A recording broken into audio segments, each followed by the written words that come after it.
Welcome everybody to our Thursday night analysis stream with subscribers. Are you a subscriber? Would you like to be a subscriber? Would you like to help someone else become a subscriber? These are the questions. All right. I'm just doing some homework here. That's done. That's done. That's not done. That's not done. This is our list for today. This is our list. Thursday. Done. Alright. We are ready to go. What's up, everybody? Welcome. Welcome to the stream. Let's see. Asterbeat's not even here. He must have got kicked off online. Kicked off offline, not off online. Bijak, Master. Mr. Master. It's Mr. Master to you. Mr. It's Mr. Master to you. Profile completion. Got your game. Got games? Alright. Reminds me, I want to order that meme t-shirt I saw.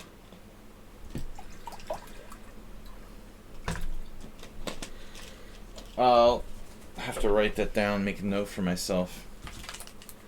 Alright.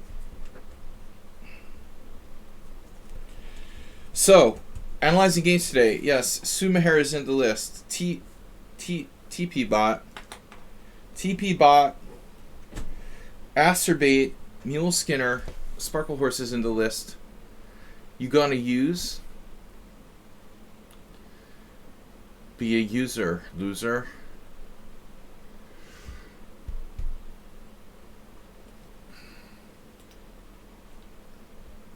Alright. New.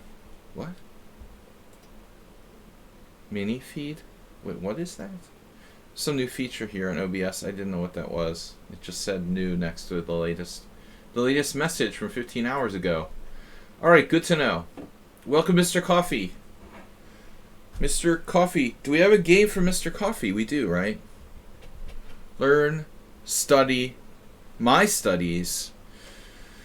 Using Lichess with International Master William Pascal.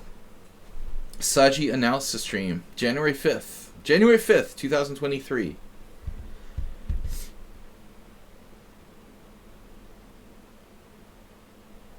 Our first game is T-Poobot versus World Loser. Man, we got double World Loser. I know, Superhair's like, I told you, I said 3 games. Which game are you going to use? Which game are you going to use? Patience now. Which game are you going to use? Oh, I chose the one with World Loser. Yeah, I forgot we had one from T-Poobot against World Loser. Now World Loser has double games.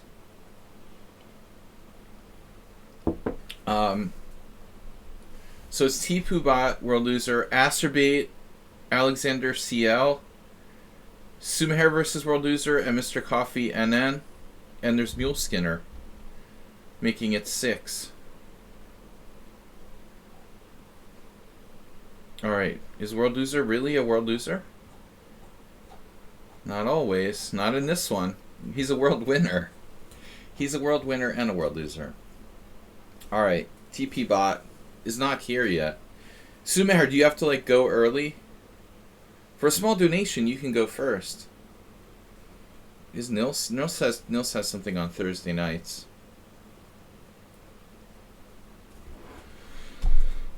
Okay. So how should we start?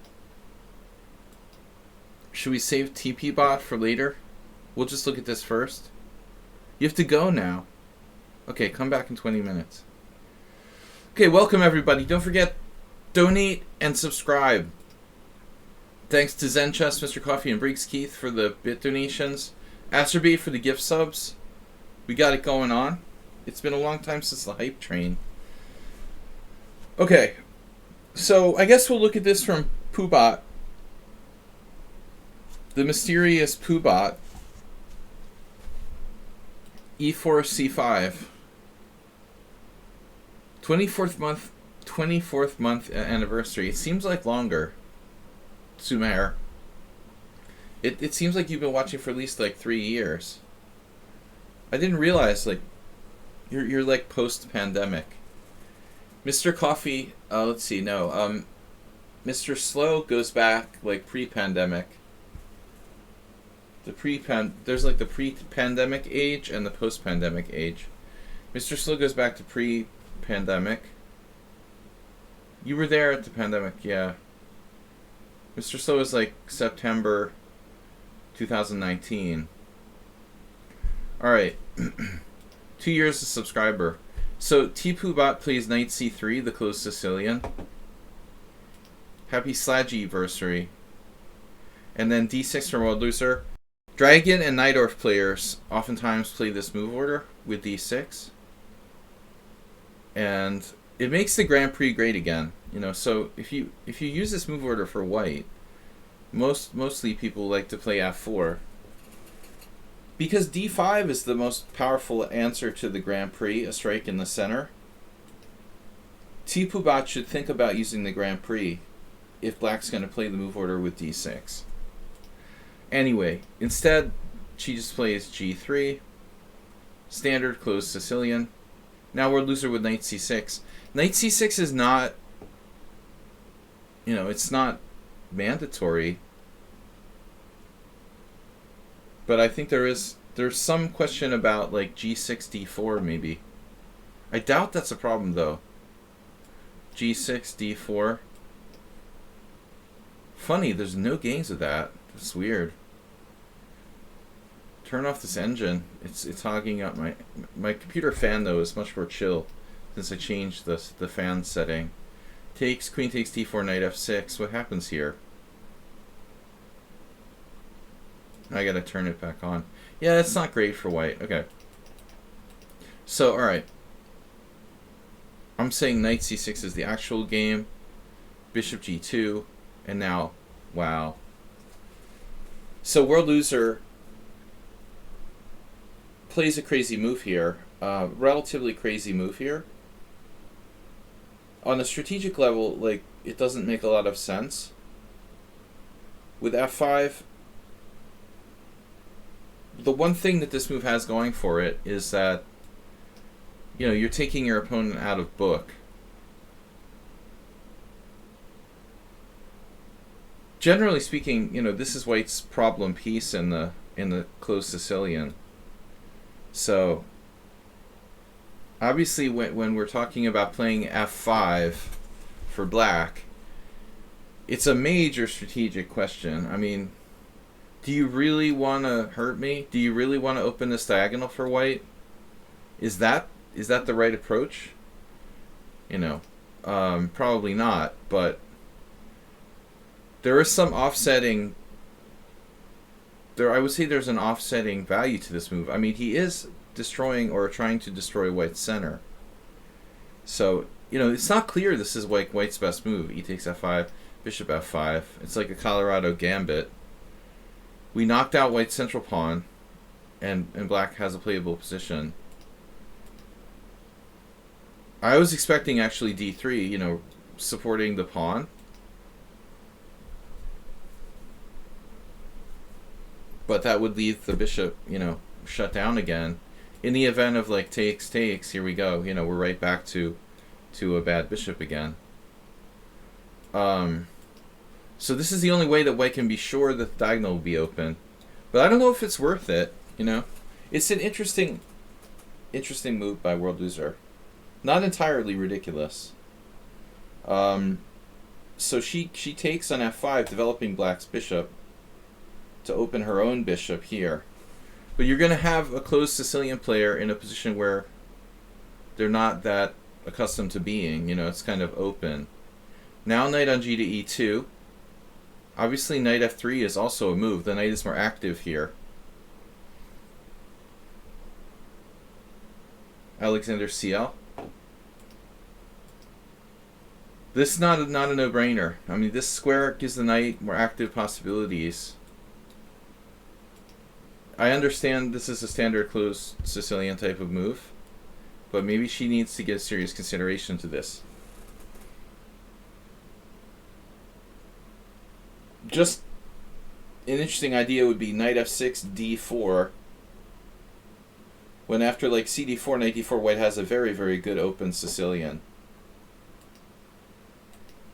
But, you know, I actually don't know how to deal with this. How do we deal with this? This attack at c2.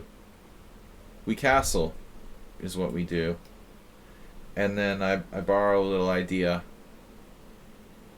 I borrow a little idea from a different opening here. If knight c2, knight h4. This is quite interesting. Anyway, okay, that's all fantasy stuff. White played knight of g to e2. The knight is more passive here. World loser with e5. And e5 stamps down on that knight. You know, taking away those two squares so the knight is bad. And obviously preventing d4 dramatically. Now white played knight to d5. Is e takes queen h5 check? I doubt it, you know. I doubt it. Shaki, I don't like see where the queen's gonna go after that. Because this is knight d4. You have to go back to d1, and that didn't help. You know, he'll just go there. No, it's not a thing. I'm not sure I agree with e takes f5. Now she did something interesting. Instead of just playing routine moves like d3 castles, white plays like Andy Soltis style with knight d5.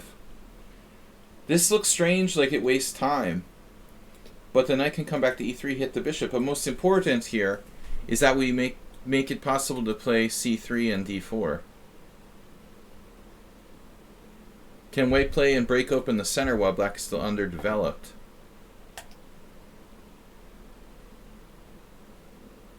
This is just like, I don't know if there's enough time. Like c3 here could be a problem also. Maybe knight here, for example, bishop here, and then c3 and try to bust open the center is a possibility. But I really, you know, I don't know. It's unclear. So knight f6, what does she do? She goes here.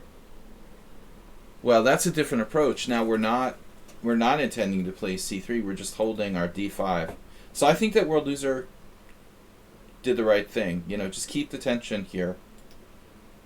With bishop e7. That's fine if she wants to take that bishop. Castles. I mean, this is from white's perspective. I identify better from black's perspective because I'm a Sicilian player. Not so much a closed Sicilian player. All right. Anyway, I think the position is interesting. Castles, d3. You know, so move 11 now. Move 10 for black. It looks like black is fine. Black isn't better necessarily. But I think that black is fine. No, what should white do now? I mean, f4? What should black do? What should white do? This is a standard move for world loser.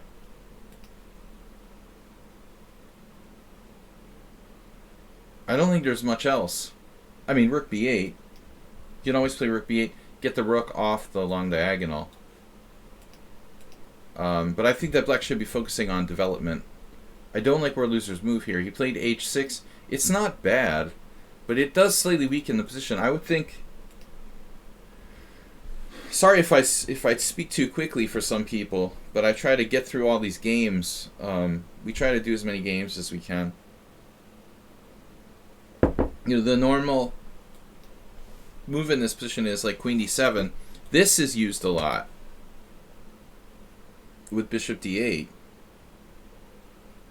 So the point would be somewhere down the line, here, black can play like bishop d8 and just tuck that back on d8.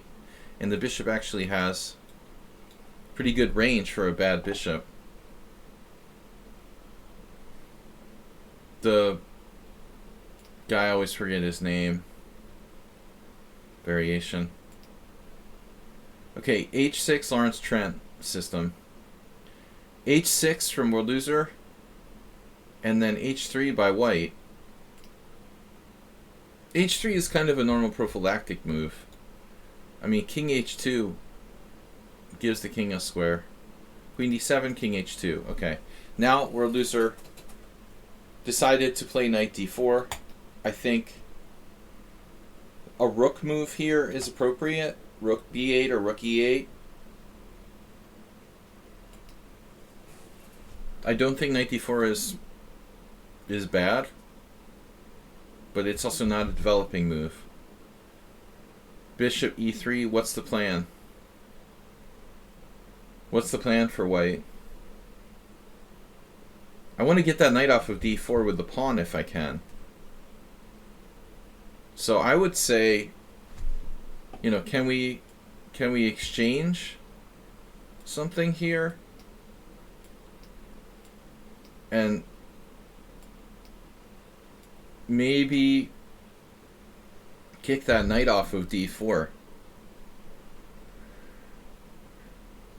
I would just put it this way, like my first priority would be to try to kick the knight off of D4. I don't know how easy it is though, because World Loser could get a lot of pressure there. We might have to play F4.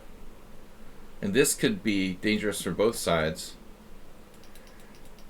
But I think that T-Poo-Bot has different ways to play. You know, I'm not sure. Her intention is to like take the knight. When you take that knight, you're giving up your good bishop and a good bishop, and you're also going to possibly give black play along the c-file. So she just took.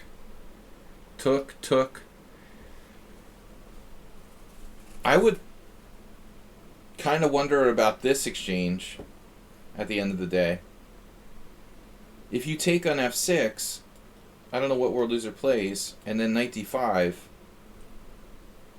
I think this position is slightly better for white.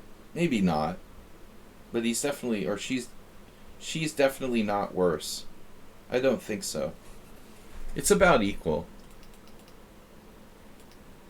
So she took here, but now white doesn't have control of D5. So this is really, really different. I mean, in this position we get opposite colored bishops. In this position we get different scenario.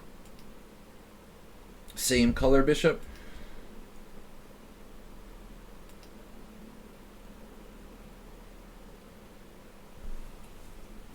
Yeah, I mean, I'm not sure I would play D5 for World Loser. D5 is pretty... It's a risky move here. I don't think he needs to do that, actually. White maybe has F4, but then you've got to watch out for knight here, knight here. So my question would be, like, is black better after a simple move now? Like Rook C8. Pressure here. You know, as well as pressure here. And if you ever try F4, you get hit by Knight D5. So, I think that black is slightly better. Hey, it's Miro, what's up? So, games from the following players: T-Poo-Bot, Asterbait, Alexander, Sumaher, Mr. Coffee, Mule Skinner.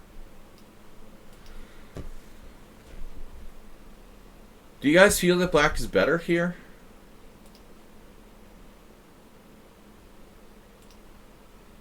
Wow, it likes just taking on E4. Alright, I mean, basically the point is to keep the status quo with the pawn structure. My argument is that this might be a mistake for World Loser. Maybe a major mistake, right? Because all of a sudden white has this play on the E-file that wasn't there before.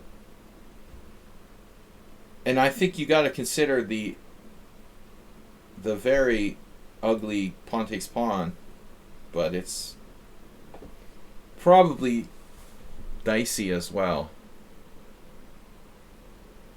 But this would protect this pawn at least temporarily. I mean, white still has f4 breaks.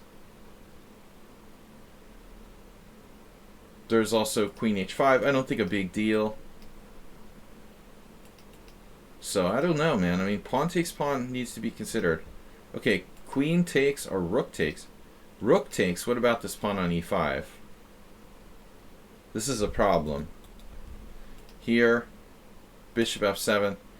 So I think, like, for the first time, white might be better now. This is funny, though. Queen takes e5 is not a threat because of rook e6.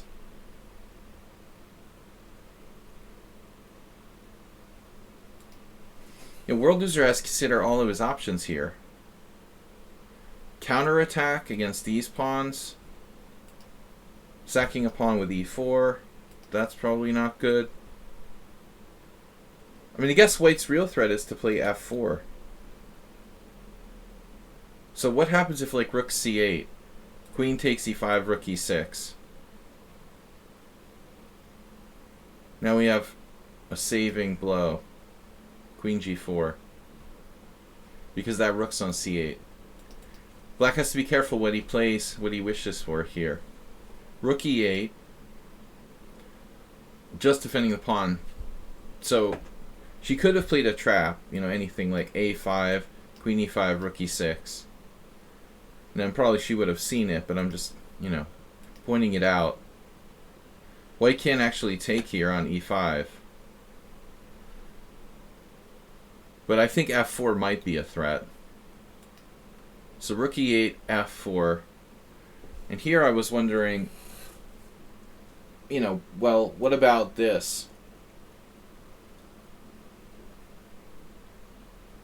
Does this do anything for us? Takes, takes. How does white recapture? Like bishop takes rook e6. That would be fun, huh? How about queen takes rook e6? Also, that's a good time. Right? Man. So World Loser plays e4. And if we play pawn takes pawn, white can't capture the pawn on e4. Holy shit. Wow. Which means maybe I'm missing something here. If white can't capture that pawn, white has seriously dangerous situation. Maybe white's okay, but would have to be very, very careful here. Queen d2. Both pawns attacked. Can you protect both pawns? Dead equal. Yeah, man. I mean, yeah, e4 is the move, and World Loser didn't find it. He played queen c5. But this is like structural suicide. Pawn takes pawn, rook e6. It doesn't matter if he gets back this pawn. I mean, the point is, like, these pawns are very weak. These two pawns are weak. c2 is weak too, but not as bad. I don't know what World Loser should do here. I guess he has to. Here, queen f3.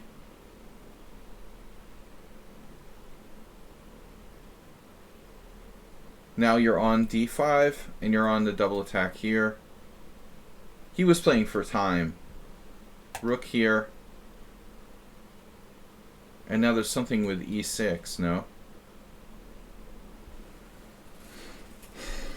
Oh my gosh. You guys, you know, slow down a little there with the suggestions. Maybe I should give you more time. Maybe I should interact more. Give you more time. Does white have e6 here? Mr. Coffee, by all means, encourage Mubat. Oh, Mira, greetings from Mubat. What about e6? Bishop e6, rook e6, queen takes d5. It might not be enough, though. Still, white's sort of hanging tough here. That's probably sounds good, but it's probably not enough. Bishop e4. King h8. Oh my gosh. So close to getting mated here. Yeah, I mean, it feels like white has some chances. She doesn't play e6. She played this. He defends, threatening rook to c5. She defends. Now he takes anyway. Takes. White lost on time. The final position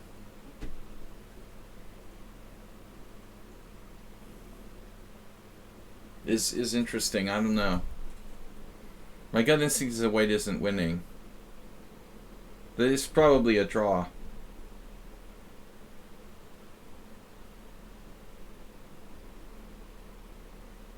This queen could maybe go to e3. It's going to be hard to deal with. Now, what are you going to do? Queen f4. The queen can come in.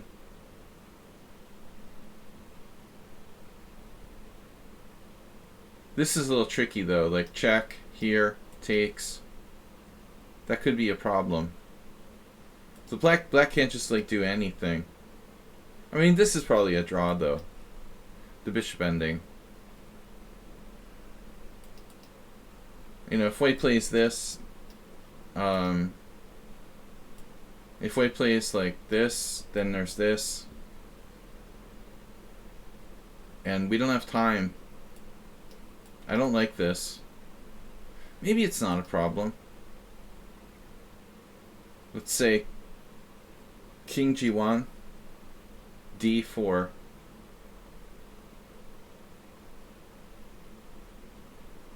a3.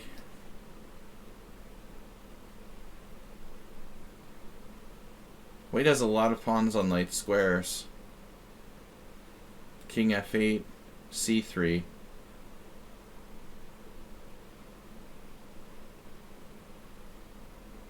There's also the pawn hanging on b7, so I guess that's a problem. Black needs to defend that here.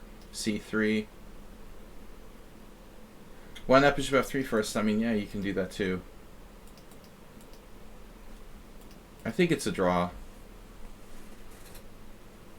This is an interesting ending, though. This would be an interesting ending. King g1, d4, a3. My analysis was perfect. The question is, can we undermine that extended center there? So apparently king f1, bishop h5, c3, dc, bc, king f8, g4, and the pawn is falling. So black's going to lose this pawn, this extended pawn. Whole.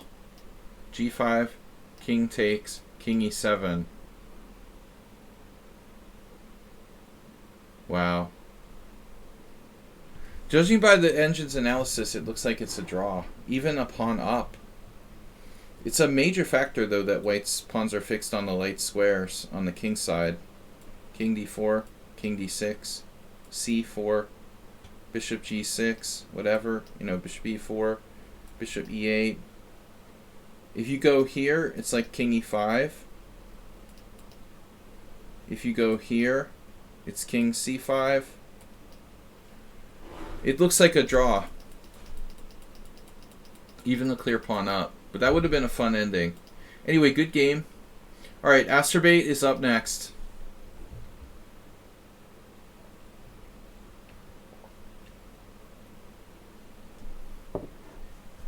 What's up? Be the first. Be the first to gift a lifetime subscription. You have room for one more game. I do. We do. Hey, it's Miro, master of procrastination. Send it away.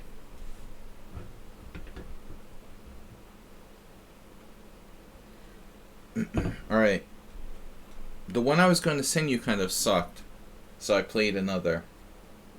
Alright, in the meantime, we'll enjoy Asturbate's submission here.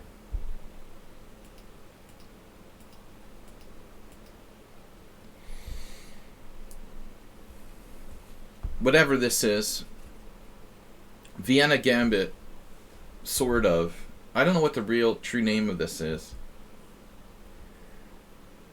Now pawn takes pawn. Vienna Gambit with Max Lang defense.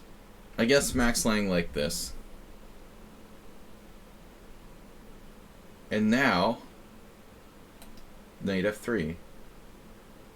So, the best move is g5.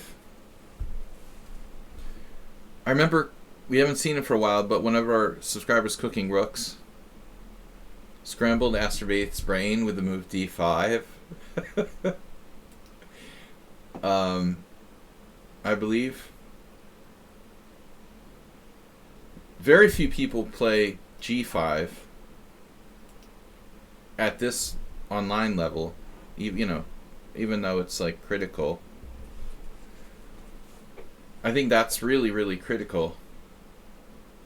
And it looks like g3 is White's best move.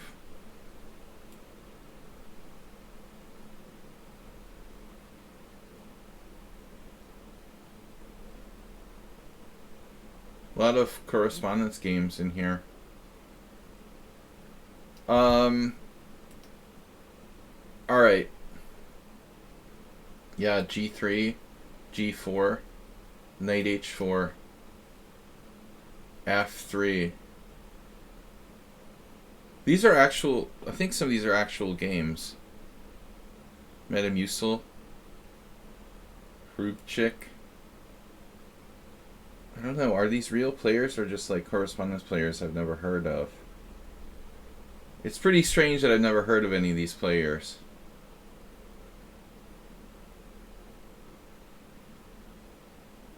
Is it possible like all those games? It's very possible those games are all correspondence games. It would be like a correspondence theme tournament. Pretty hard to allow that protected passer on the 6 like that. It happens in the queen pawn games with c3 sometimes. Alright. Hey, it's Miro. Thanks for sending the game. I'm going to add that.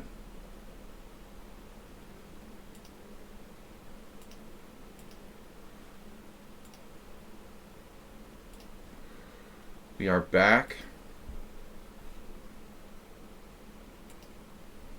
Bruh, looks terrible. Did I mess up the board, or was it always looking stupid? Alright, here we go. Okay, so this is the wrong game. Asturbate. Knight f3, h6. Subtly preparing g5.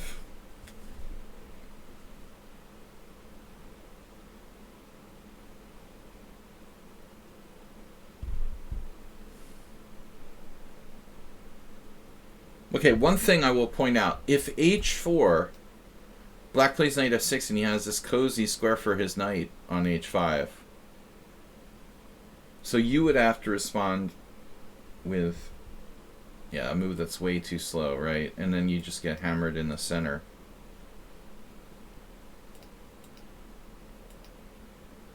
I think it's too slow. You know, I have the feeling it's the same theme as the Queen's Gambit Accepted. If you look at the Queen's Gambit Accepted, like here, or whatever, you know, the Slav Accepted. Queen's Gambit Accepted, let's say takes here, knight c6. If you play one of these lines with, I don't know, a6 or something, Like a4 is a mistake because of this. Like the same thing on the other side of the board. If we try to do this now, we're going to get wiped by knight a5. I mean, this is very useful for black. Same thing over here on the king side. So where a4 is a mistake, when that knight can hop in there sometimes on the queen side, it's the same thing here. If we play h4 unprovoked, I think he changes plans, you know, and he goes with this. That leaves us with what? Bishop c4, bishop b5, or d4, but d4 seems best. Black's going to get hit by d4, d5, which is the problem with knight on c6. And the f4 pawn is hanging. So I think that Passarello and Kishlik didn't know what they were doing. My gut instinct here. Well, h6 is slow, right? Lyle's played this a lot. He knows it. That game was played here, of course. So knight f3, h6, d4 is the refutation. Maybe, does black have another option? No, I mean, you got no option. You got to play this. This is messed up, man. Because we're threatening d5, that's the point. You're going to blast him. Yeah, Asterbait, I think you definitely go with d4. If g5, d5, exactly. And this looks stupid. What Kishlik did. Black, you gotta go here. This is not a big deal, I think. And the knight will try to come over to the king side. So this Romanian game, h4, knight g6. Check it out. Oh my god. He did that, and now here, queen d4. Oh my god, why not rook h7?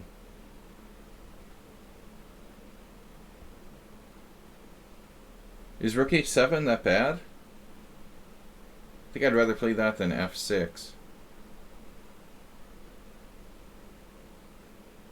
No, rook h7 is better than f6. It's funny. Black played f6 here. This is definitely better. It's not over. But I wonder if black has another way to improve there. But can he do like bishop g7 or something? I guess he's getting ripped apart. Can he do g4? Astrobates played games like this. You've seen it all. This type of thing. I don't like black's position. I mean, obviously h6 is a mistake. But, alright. Asterbate played bishop c4. I guess it's a move, but it's not as good as d4. It doesn't give you d4, d5. It doesn't open up pressure on the f4 pawn. Snorri, one of the 7 dwarfs, against John Bick, who's a Petrov player.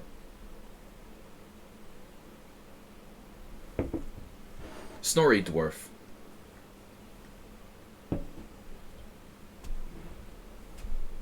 Well, I mean, I would imagine now black is doing g5. But John Bick just did something insane here. Like, what world was he living in when he played this game? This doesn't look good, bro. That doesn't look good. I don't like the look of this. This looks... That looks really dubious for black. So let's ask the obvious question. Okay, g5. We can revert back to d4 now, and if g4 you can go here with massive pressure on f7. Check, not a big deal. The pressure here and the control of the center is huge. So, okay.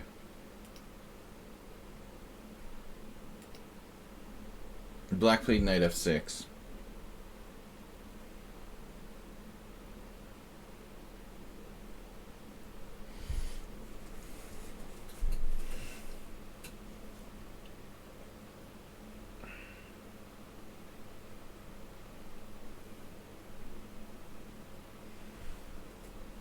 I still feel like you should play d4.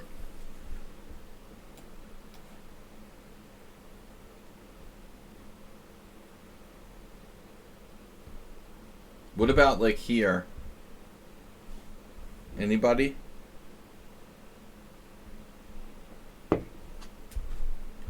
Does that work, Master?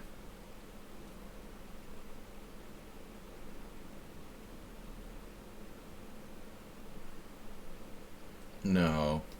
Got this.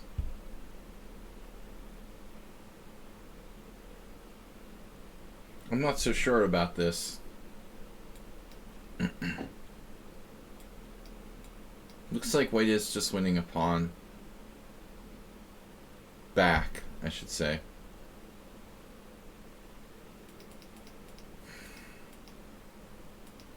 Master B played e5 though.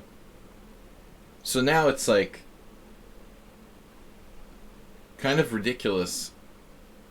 Do you go here, here, or here? Black has 3 conceivable moves now. Instead, he chose door number 4, which looks really stupid.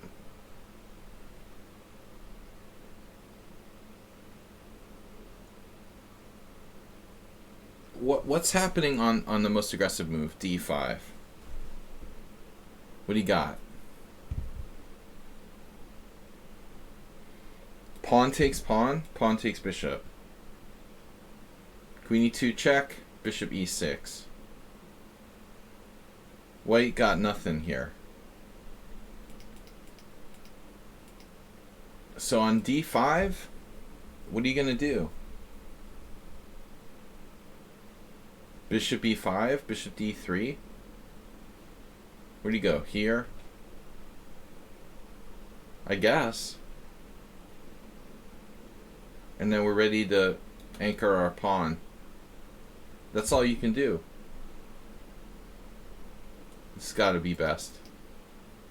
Negative 1.7. Holy shit. I think the computer doesn't like e5, man.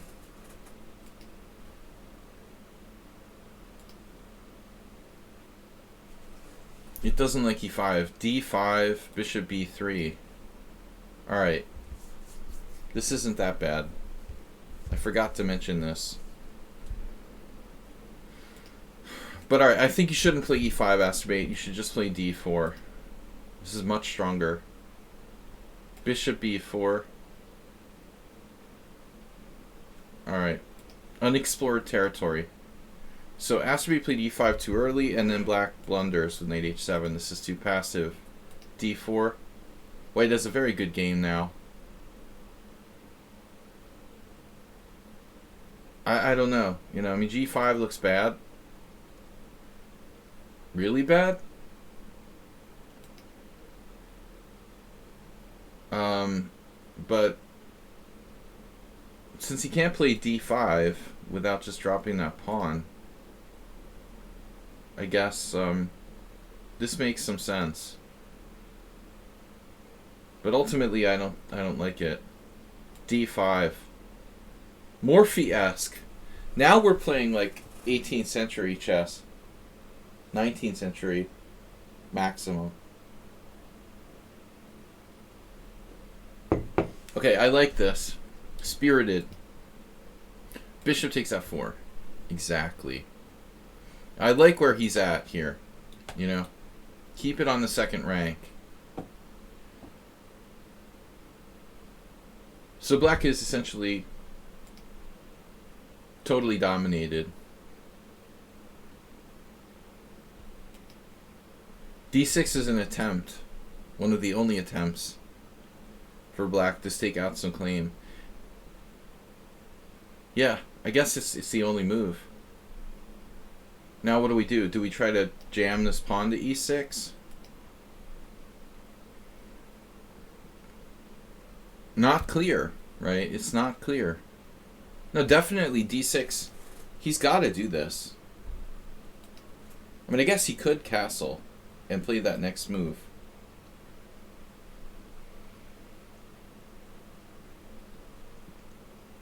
What about like thinking about which way we should castle here?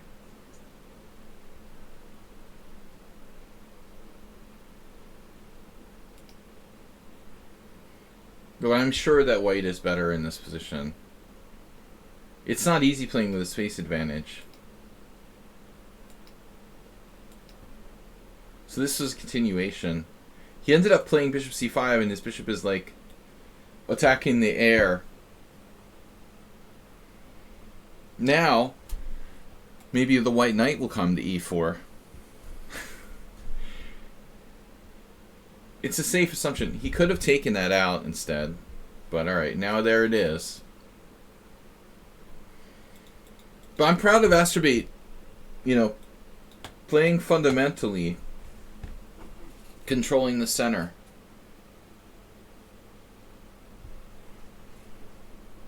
This is good. This is good.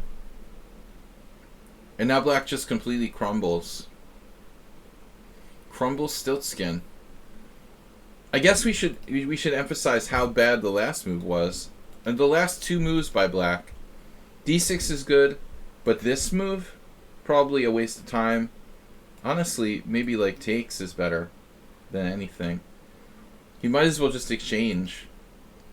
Check here. And now here is really bad. I don't know about bishop f5. We have this. We have this somewhat dubious looking move. We can put both knights on the side of the board. Like, that would be pretty funny if you created that. I think you're a clown. Alright, bishop d7 too passive here. And now it's like collapsing.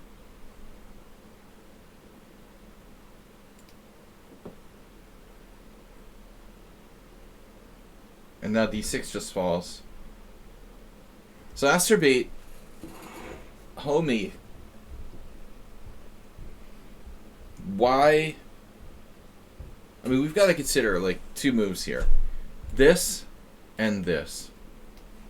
And maybe if you want to be fancy, you can consider something like that. Consider the forcing moves first.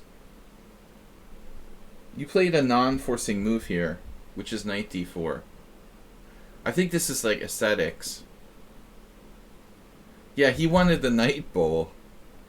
You only played this to like have this weird like configuration, right? He just wanted to achieve the smile. The pawn smile knight bowl. But objectively, bowling knights. These moves look very strong, my friend. This is close. But I think the simplest is just take. You're attacking his knight, and he can't like do this. He's like destroyed there. What does black do? He probably has to play knight g6, and then you're taking here. He's totally annihilated. Black is completely annihilated here. He's not going to get out safely. You're going to check him here. For example, bishop takes e7, even d6. I know this is hanging, but I mean, there's all kinds of things. The lust of those central pawns to advance. This is just aesthetics.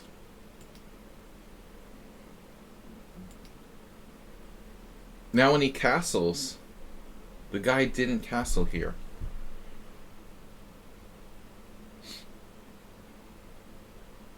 Maybe he forgot castling was legal. Does anybody want to attempt to guess what Astrobate would play if black had castled in this position? I'd like to take a wild guess. If black were to castle in this position, which he probably has to, I'm into this move.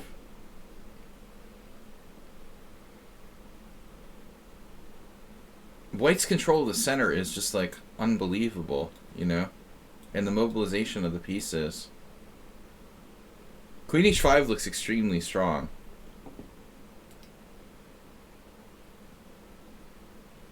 But I think it's possible to do stuff like this, but it's a little bit slow now.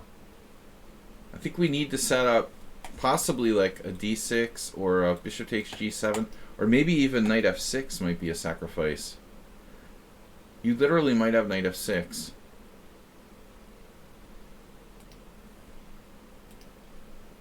Holy shit. Knight e6. Raise your hand if you would have found that move. That's the computer's move.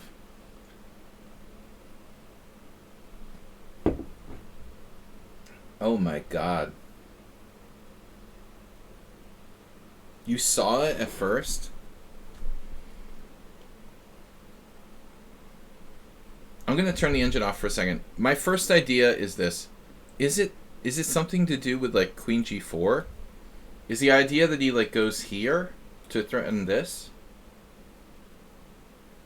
If pawn takes queen g4? Is that the point? Or you can just take first and then do it? I mean, there black could play like rook takes rook. You know? Here, here. Not so certain about that. Man. How about queen h5? Queen h5 is good, but it's not as good as those other moves. But this is crazy, dude. You should have your chess badge taken away for playing f6 here. Send this game to Ben Feingold. This is not a position where it's okay. It's not okay to play f6 here. Oh my god. Exacerbate just so...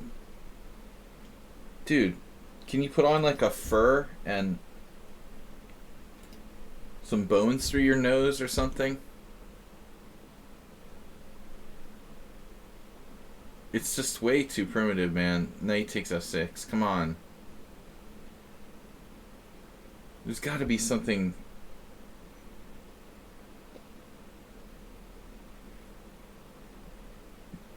No, it's good. It's good. A knight f6 is definitely good enough. Check. And then this looks good.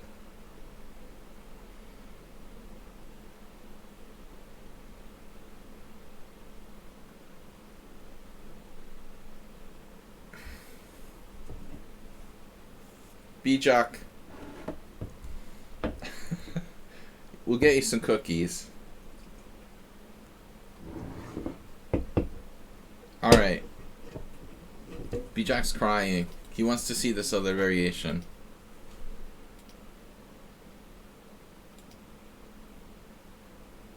Makes you wonder if White has something other than a recapture here. But no, I don't think so. If castles, knight e6. What are you saying, d6? In the knight e6 variation? What are you on about now? d6 when? Here? That seems weird. I mean, black has rook takes rook check.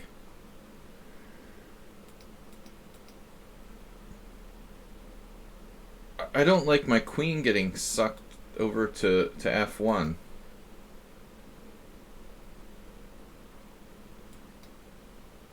No, I don't like my queen. Are you going to take with the bishop? Like, what's the point?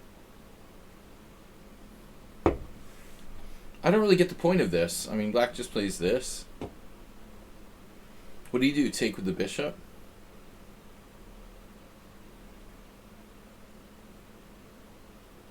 I don't believe this.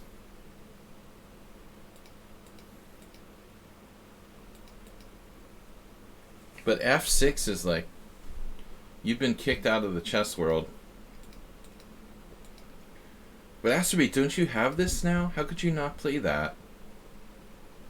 This is good too. Check. King e8. Then you have to check again. And now king f8. You seriously didn't play d6 here?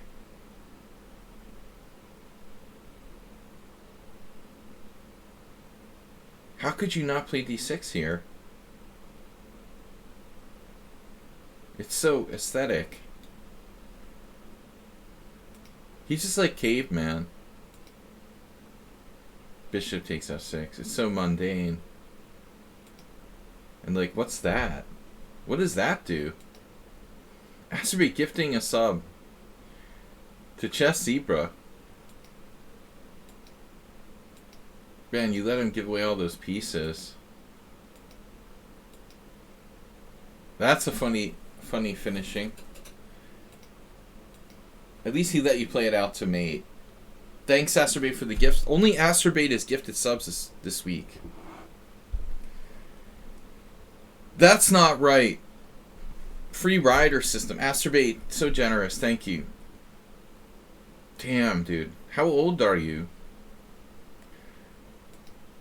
Sumahara is like 5 years old. He wants candy now. Alright. I want my candy now. Alright, this is Sumahara versus World Loser. Gotta hate the Slav. Alright, knight c3 is aggressive. This move is cool, but there is one problem. Alright? I've got to find it. It's somewhere in my files. But I have a fantastic game. I beat Larry Tapper.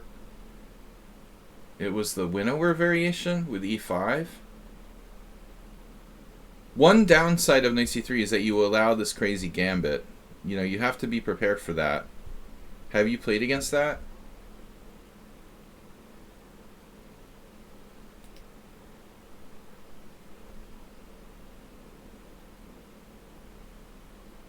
Yeah, this is an interesting line.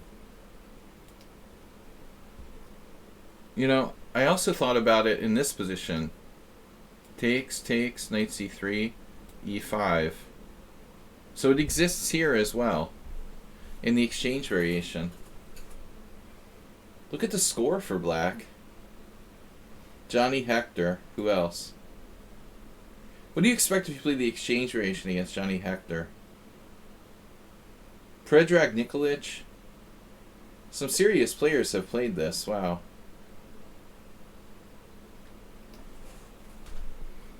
It's actually sound, it looks like. Cowards play the exchange variation. I won one of my best games of all time in this against National Master Larry Tapper. He might be an FM, I'm not sure, but probably not. E5 Gambit. Winnower counter Gambit. I just hate playing against the Slav, man. It's boring. Knight f3, e6, bishop g5, and now knight on bd7. e3, mainline Cambridge Springs now with queen a5. And okay, so World Loser played some crazy gambit variation. I normally play a lot of knight d2. This off. You played this off the theory, yeah. You had the opening explorer open. Knight d2 is the old school. So this is modern mainline. But black's supposed to play knight takes d5. Now, I think World Loser... Once I actually did this myself in a game. Not like knowing the theory. Somehow, miraculously, I won with black. But it's like a bad exchange variation. This was back in like 1993 or 1992.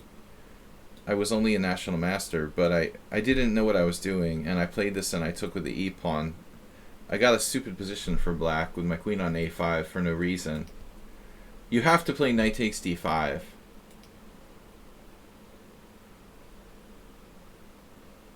What's up with this?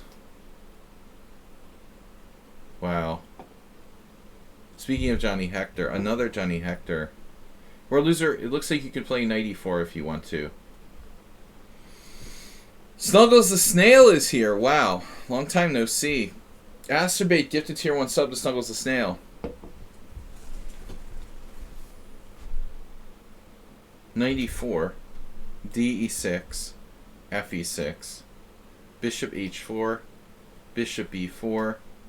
Knight d2. Knight takes c3. B takes c. Rook c1. So next time maybe World Loser can try this unsound gambit instead. Alright. So what happened here? Bishop e4, and you got bamboozled.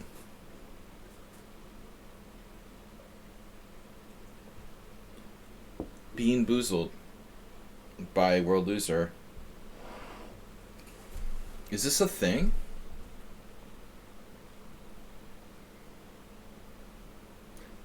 Is this a thing? Pawn takes pawn. Asterbait gifting another gift sub to Risky Grease. Pawn takes pawn. I mean, black can't sack a knight on d7. Can he? Can he? That'd be funny.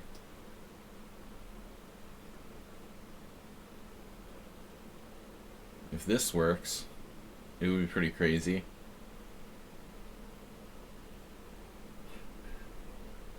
Does this work? Could this possibly work?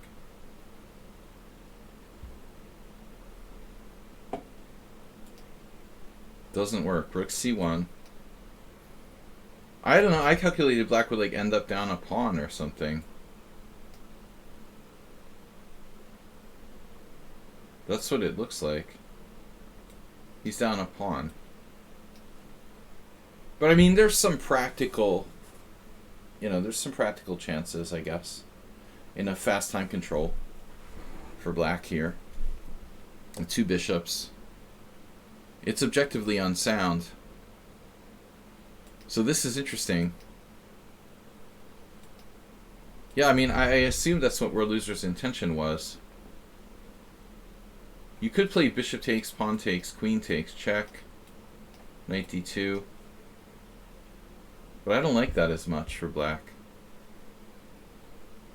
White has the bishop pair and black's structure is messed up. No, this is interesting. A new move, bishop b4. D e6, and then I would assume here, sacking the knight. Check, takes. White to play. Practical. Thank you, Asterbait. You the man. So practical gambit.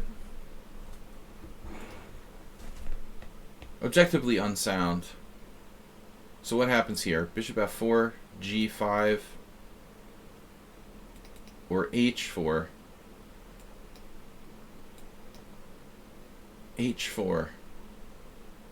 h6, bishop f4, knight takes c3, b takes c3, bishop takes c3 check, knight d2. And if you take and castle, wait, that's two pieces for the rook, which for the engine it's like game over. But I don't know. I don't know, how easy that is for average players. So he bluffed you. This is probably unsound. But again, it's complicated.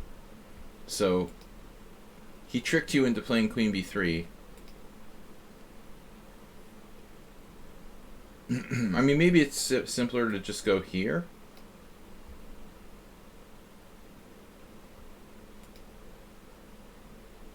I mean, obviously you can play rook c1.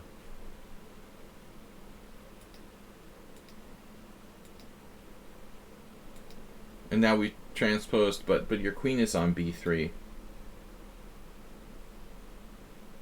c5. Interesting. So, normally, you would get knight takes d5, queen d2, bishop e4, rook c1.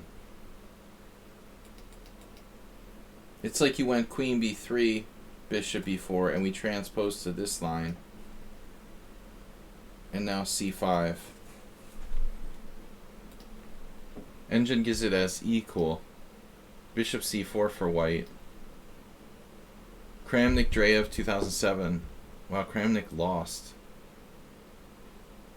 That's crazy. Alright. Back to the game. Bishop b4, queen b3. We transpose. Now c5. And bishop c4 transposes to Kramnik-Dreyev. There's also Lalich versus Navarra. Not a bad draw for Lalich. Korobov-Navarra. Korobov lost. So Navarra has played this twice. Wow, Sumaher knew the move for white. Wow, that's impressive. Where'd you pull that out of? So c takes d4 as a novelty. h6, bishop h4, and then c takes d4 has been played.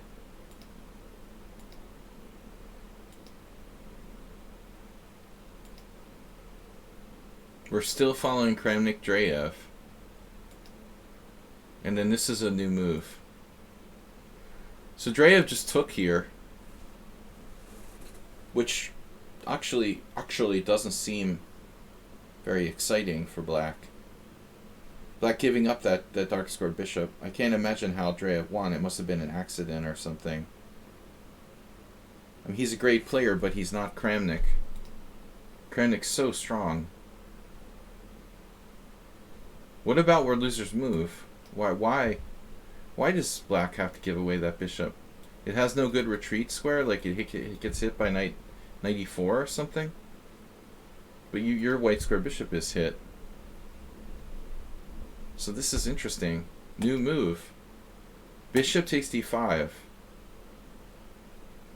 Knight takes d5. Knight takes d5. Now he's forced to take with the e pawn. Bishop has a retreat square on d6. So it feels like where loser got out of it. He's okay. As long as he has that square. I wouldn't play bishop takes d5 here. Why don't you keep your bishop?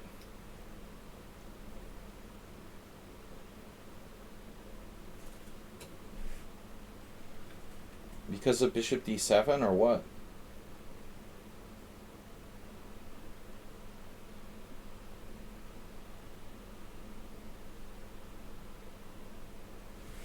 I don't understand why we're not keeping our bishop here.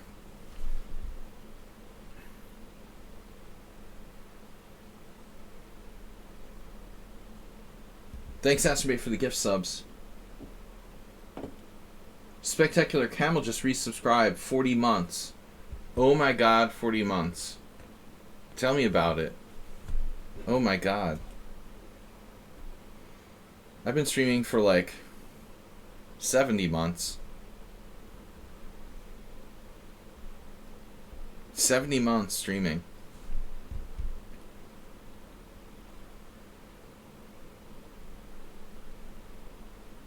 Did he leave? Did Sumaher leave? Dude, I like bishop d3. It's the best move. But it looks like Dreyev played a bad move here. I don't understand this game. He played bishop takes. And the Kramnik's like better after b takes c. And he won somehow with black. I mean, maybe it was rapid. Alexei is a great player. He's very good in blitz and rapid too. More likely to beat Kramnik in a like shorter time control. But the engine says this is the best move. Takes, and bishop d6. That makes sense. Why should black give up? Why should either side give up their good bishop? Wow, you have bishop takes c6. Dude, this is huge theory by the engine. This doesn't work. Takes, check, king h8, queen takes d6, rook takes f3. Holy shit.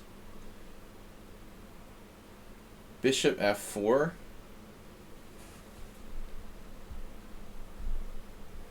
And there's like back rank mate.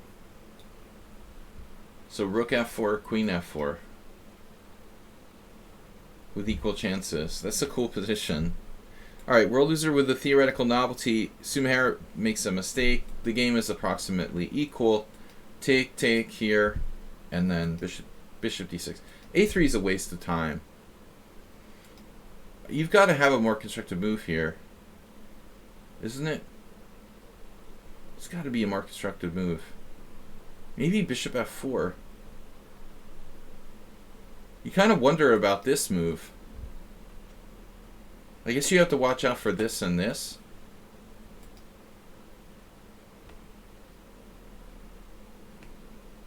But I mean, if you take away his bishop d6, you know, you might get access there instead. Maybe you can play a3 and force his queen away and pick off the d5 pawn. I don't know. I'm not sure about a3. And I think it should be about equal. Maybe world loser needs to play like f6 here. The move that led to the demise of Asturbate's opponent. Maybe it's not good. Maybe it's not enough. f6, bishop h4, bishop g3. That exchange of darks for bishops is very strong for white. So what should black do? Okay. Can't play bishop e6, the pawn is hanging, or can you? Can world loser go here? Sack his b7 pawn for active counterplay? There's this square. This looks problematic, you know, like rook b8, queen here. And like, where does your bishop go? Rook b6. You have rook b6. Simple question, simple answer. And now back. And white is up a pawn.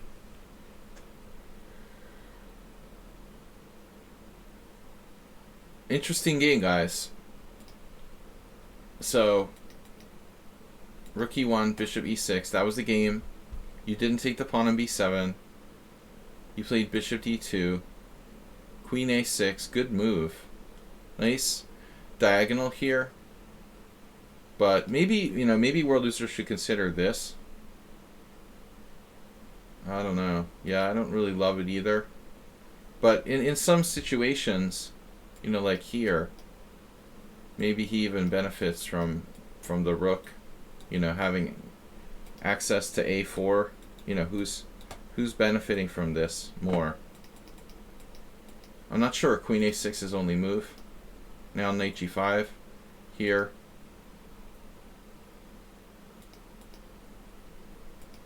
I don't think knight g5 is the right plan. You know, I mean, white's supposed to be... You're supposed to be trading off his dark square bishop, bro.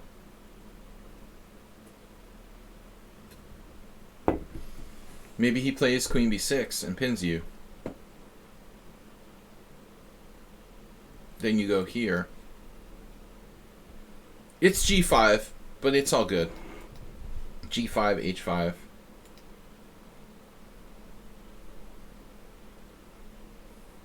It's a nice move.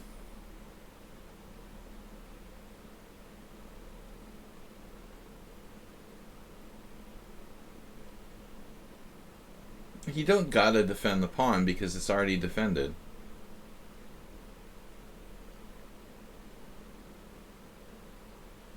But you might have like rook takes. I don't know. He doesn't gotta defend the pawn. It's already protected by bishop takes h2 check. You're not threatening anything direct yet.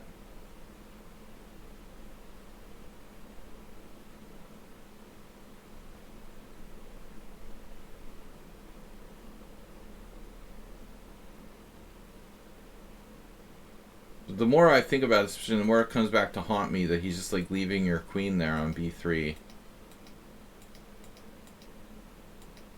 This seems like, you know, I would have played this. And here, you have tricks like that, maybe. But black can play h6. I don't know.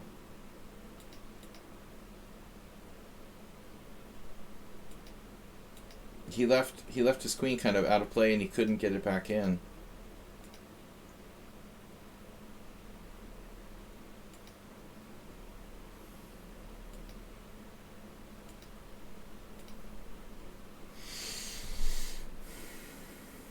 I think this is objectively equal, you know.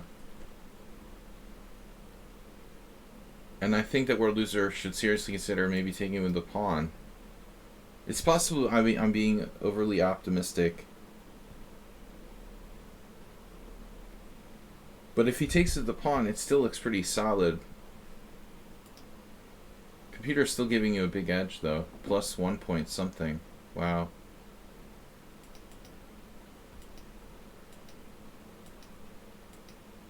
Yeah, knight g5 was the engine move. Queen b6 was best. Damn, I'm right about that. So this is critical position, and then you played like this whole sequence of engine moves. Knight g5, queen c2, knight e6. He's actually...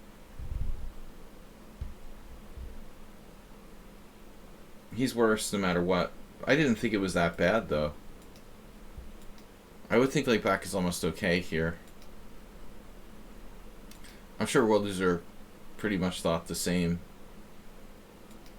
That's unbelievable.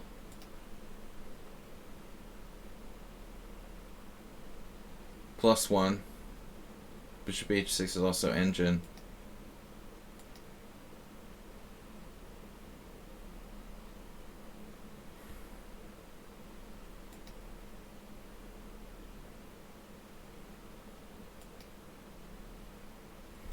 Yeah, I mean, it's understandable, but he's trading off his good bishop.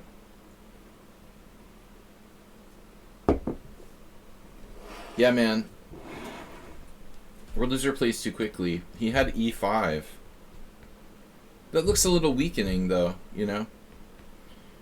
If you think about it in terms of, like, the French Tarash or something, this is a natural move. But he doesn't have a bad bishop or something. The problem is, like, he needs to do, you know, he needs to do something. So he didn't want to risk it. In this ending, I know you're clearly better.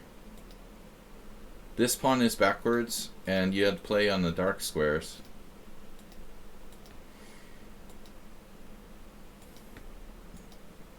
I thought you would play h4.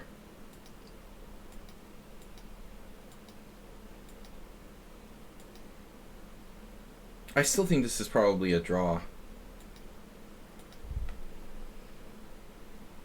Now, g5 looks weakening, but I think he's trying to get you to not play h4.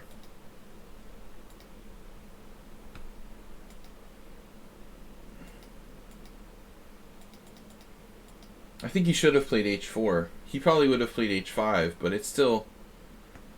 you know, even if h4... say you do like h4, h5, you know, you still might have g4 at some point later.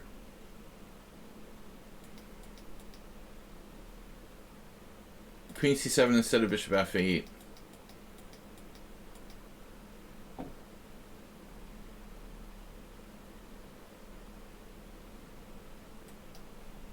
Okay, so if queen c7...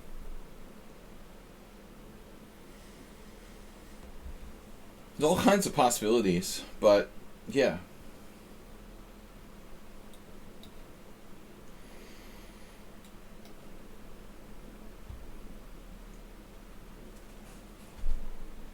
There is this, I know. If check, king h1, we're threatening g3 and rook takes here.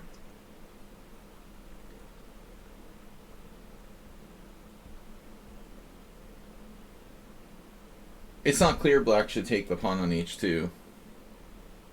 But black could just sit tight. You know, here it looks like you gotta watch out for queen f5. I'm not sure how easy this is to win. You know, I mean, clearly, like, you're better.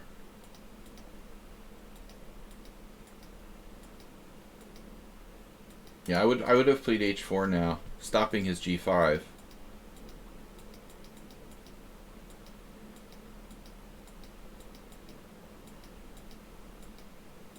Without h4, what are you gonna do? You know, now he weakened himself on the c file. What he did here is bad. You know, he's like going too far. He should leave those pawns where they are. You know, that c5 square is an outpost.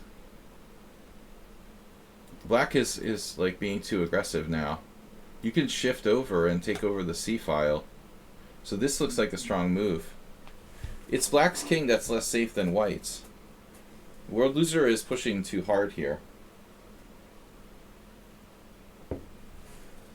You know, I think he's worse, and he's like trying to play for an advantage. It's like +1. It's plus 1.0, plus 1.2. And black played a5, dubious. Queen e2, b5, dubious. I don't really like these moves. Computer doesn't seem to mind as much. I'm afraid of the c file.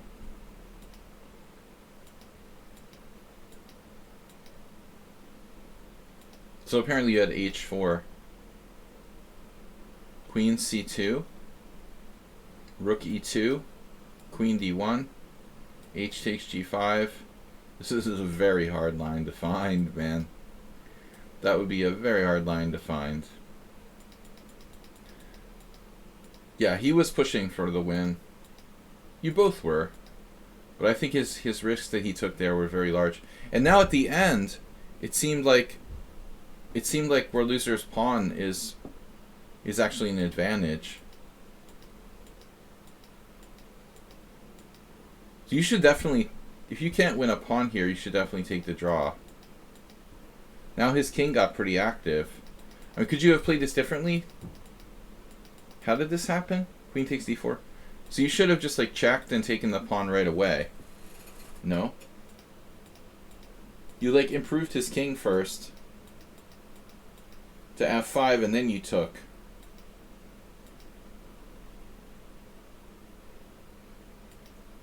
And like, what's happening here? I mean, check, here, check, here, there's no check. I'm honestly not sure what's going on. Maybe you're in trouble.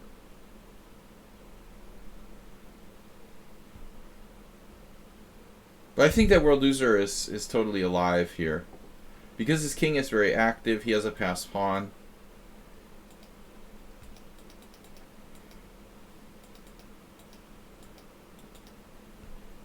Yeah, I was surprised by this quick queen exchange. I mean, okay, I don't think he should play king e5. I mean, he has queen b1 check, right? So this is definitely a draw.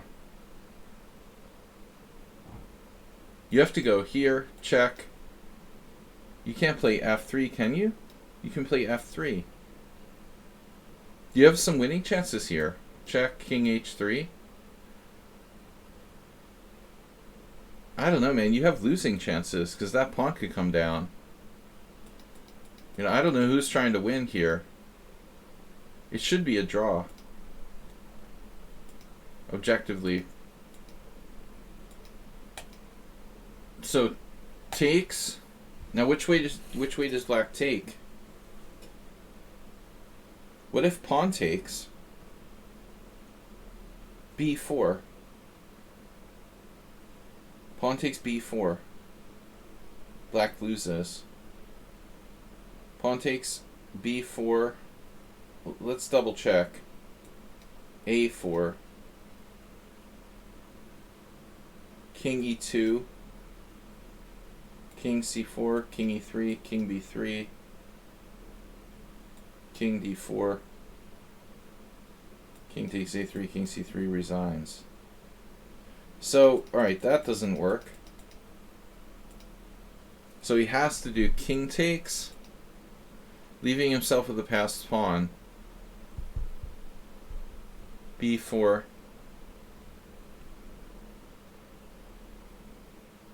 It is possible to play a4, right?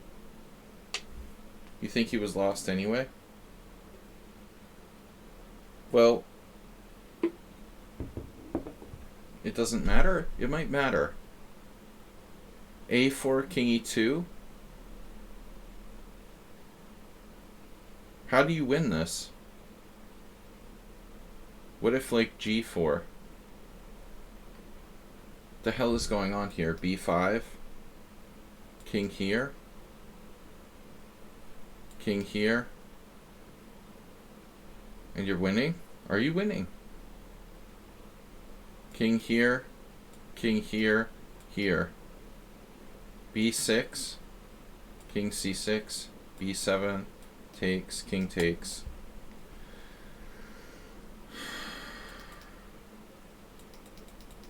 This is very complicated. Alright, so let's just do takes, king here. Is that the game? That's the game.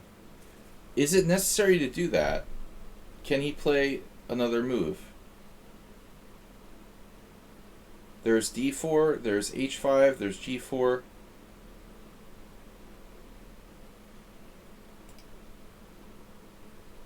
Wow, so king d4 was his only move that draws. No, it's losing. Everything's losing. Wow. What about a4? Everything's losing. So everything's losing after b4. So queen exchange just wins. He had to go for draw by perpetual check. Yeah. Yeah, I mean, we're losers too over the top sometimes. Fed pal, what's up? Uber driver. WJ Lou. WJ Lou, you've been busy taking care of your husband. Getting more time for the chess stream now and then. I hope he's in the recovery stage from COVID. All right, what do I got here? We did Sumaher Alexander CL. Congratulations, Sumaher. Very nice game. I heard there's not going to be any rate increases this year.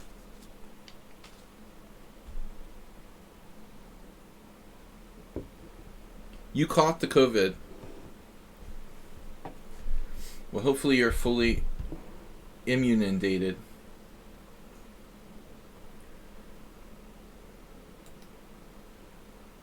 d4, knight f6, knight f3, g6. So I gotta check this. Wait a sec. Alex CL. There. Twitch Simul. So this is Chessy Club with White against Alexander CL.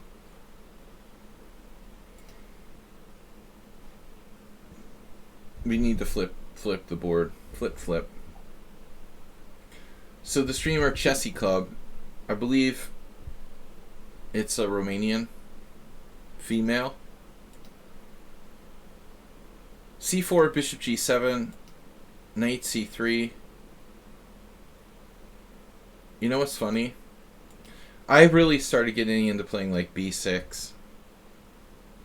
Not too many people use this move order, but if White isn't going to play knight c3, we can play like a hybrid. I like the hybrid hippo King's Indian mix. Anyway, traditional King's Indian, knight c3, castles, e4. Mamajarov and Vashiar play a lot of b6 stuff. It's risky, but it's interesting because there's like less known territory.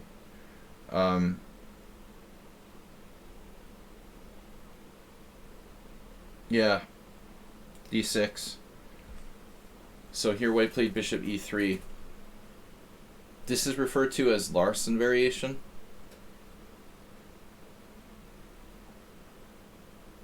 I don't know. You know, I don't know if I've ever faced this in an OTB game with black. I mean, maybe I would just play knight a6 and transpose to some kind of Knight a6 system. So you played bishop g4, which is sideline. But just objectively, what's the best move? It's got to be e5. Or no? Knight g4 is in my opinion, this is usually not good until black has already played e5. Knight g4.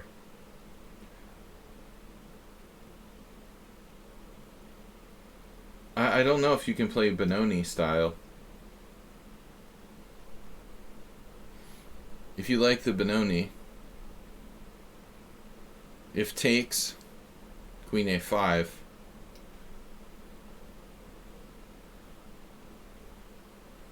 Queen d2. We recapture. It looks okay. So white will play d5 going into the Benoni. What would happen if black played bishop g4 here?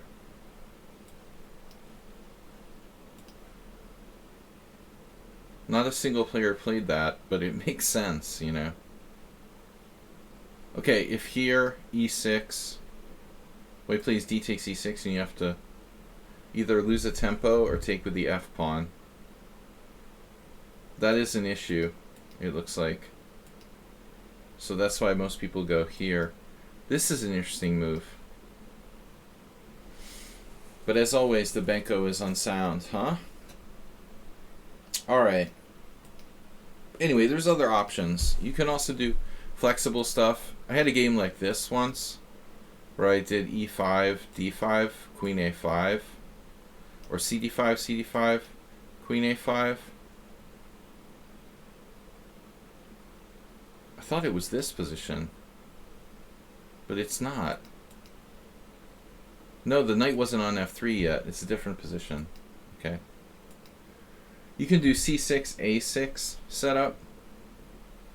I think that's okay. So this sort of flexible approach. But this seems to be the main line.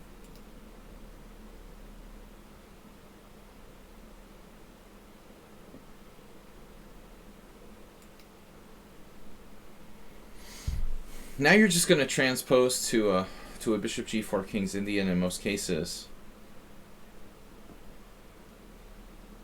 It's like you played bishop g4, she played bishop e3. No, it's like...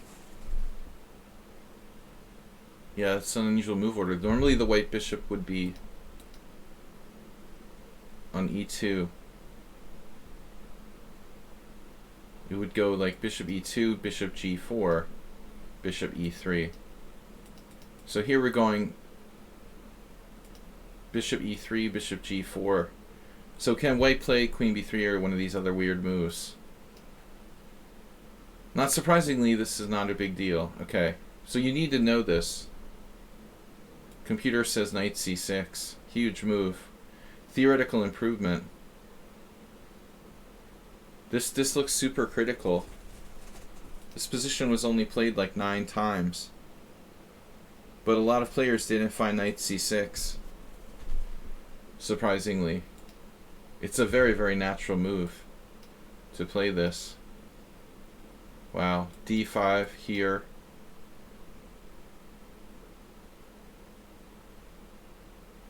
This could be pretty good.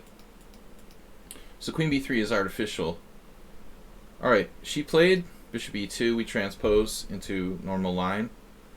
I never liked this line for black very much. It's not that good, but it's okay.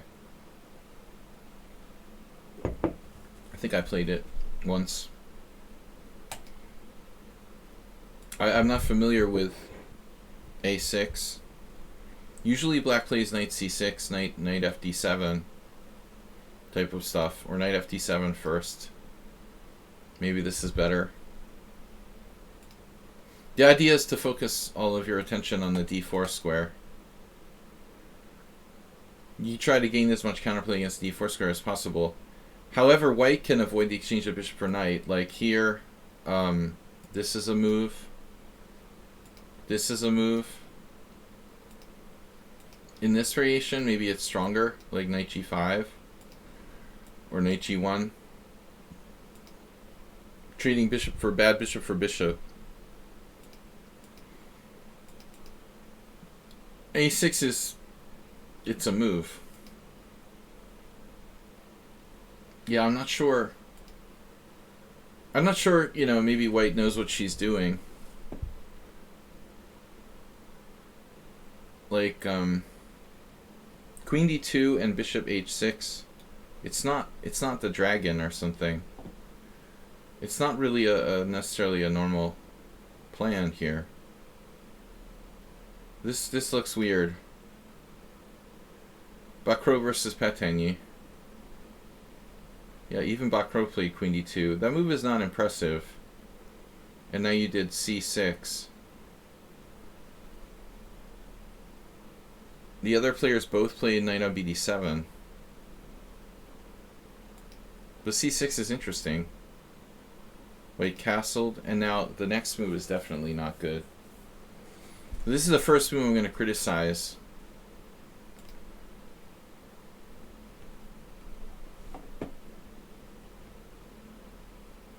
Queen c7. I don't like that. That queen is strangely placed there. You do get control of e5, but your queen is on a terrible square. In almost every scenario, this is a very bad square.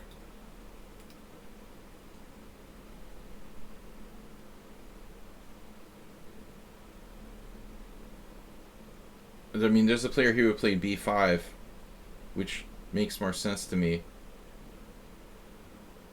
Yeah, I would say in the King's Indian, like, you could play the King's Indian and never put your queen on c7, and you'd be in good shape. In the old Indian, like, you have to put it on c7 sometimes because there's no other place to put it. But I think in general, you know, I would play either b5 or knight on bd7 or take or knight fd7. However, knight fd7 may be too late. If you hadn't played a6, you could maybe do like knight fd7, knight here, c6, knight c7. I've used that plan. Alright, so a6, whatever, here. Queen c7 is bad, and then h3. So you take, and now you've got to try to get, you know, the dark squares.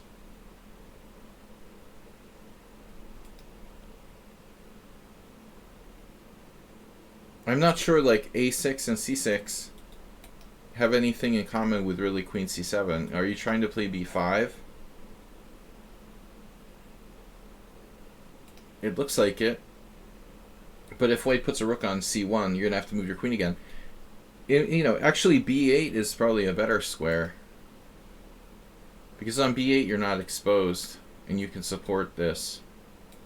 Like, here would be a reasonable move. I don't particularly like this diagonal, though. But yeah, I don't like her move at all in this position. Rook ae1. I suppose if black, like, sits there and does nothing, you know, she can play like this. I mean, that looks like the kind of move you would play in a closed Sicilian. Rook ae1 in the King's Indian.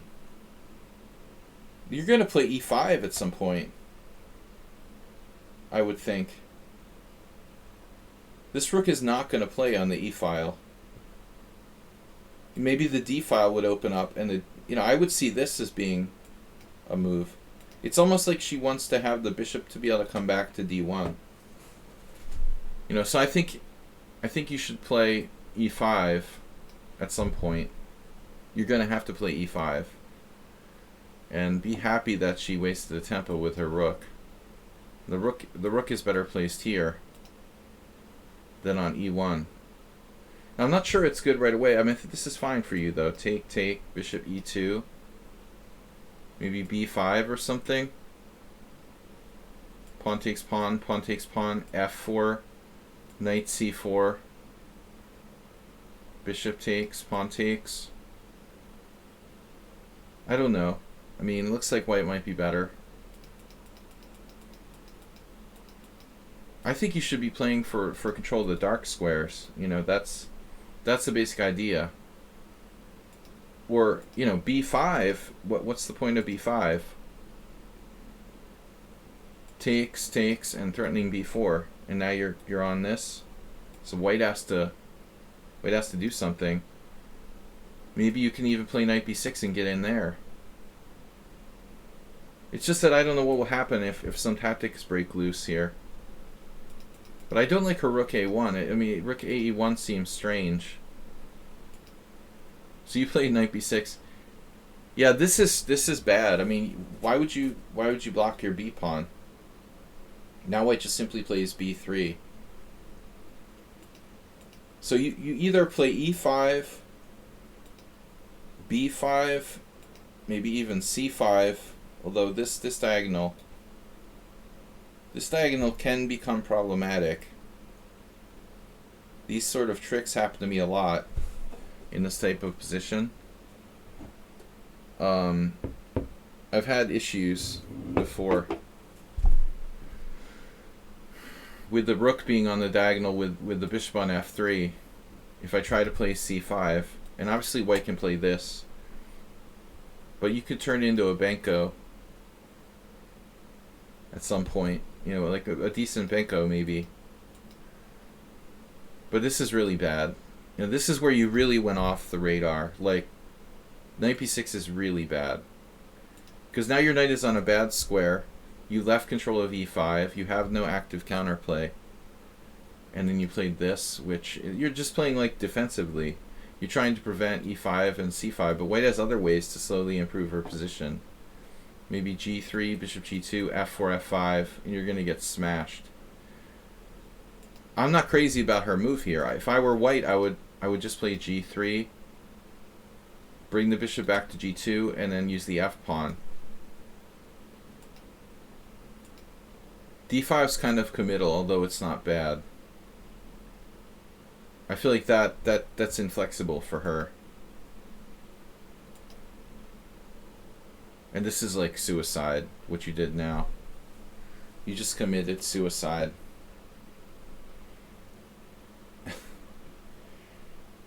You have to do something. I mean, this is coming. It's like writing on the wall. Probably rook e8, and if f4 you play e6 and try to circumvent white before she can break through. You know, I would hope we could get some counterplay. She might take here. She might take here. And if take here, f5, she loses this square. You have pressure along the e file. That's how I would try it. I don't like her d5. Okay, so the game was knight e5, f4, you're in big trouble. Knight d7, and then bishop d3.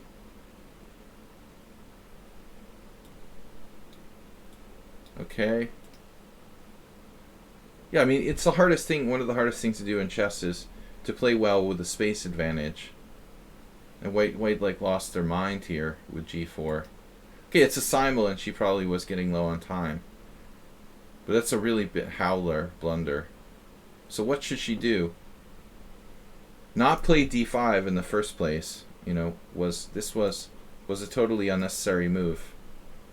Why should she play d5? You know, she could have done the same thing without playing d5 and just like rolled you in the middle. But by playing d5, she opened up your bishop with this counterplay here. You fixed your knight, and then bang, wasted more time. She plays g4, and then knight e8. Yeah, knight takes g4. Winning a pawn, you know, and possibly winning the exchange. I don't even know if you should take the exchange, honestly.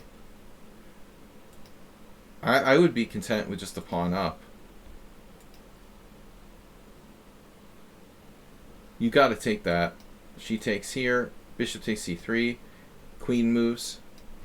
And now if bishop takes e1, I mean, you've got to be a little careful on the dark squares on the king side not to get checkmated, but objectively black is winning. You got to watch the H file. This could get a little sketchy, but I doubt it's enough for white. So knight e8 was too passive, and then rook c1.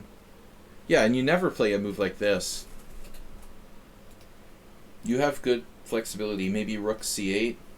You got to watch this. You got to watch this e7. Pawn takes pawn, knight here. Queen takes d2, knight takes c7 check. You have king f8. So it's not a problem. Yeah, just keep the tension. So c5 closing it up, I think helps her on the king side.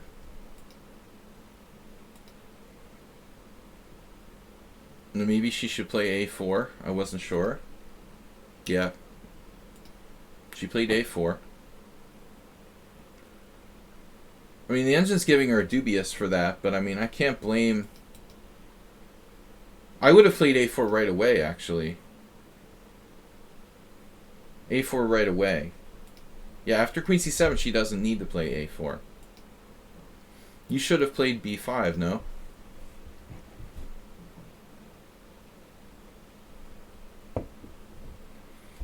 Why would you play rook b8 and then not play b5?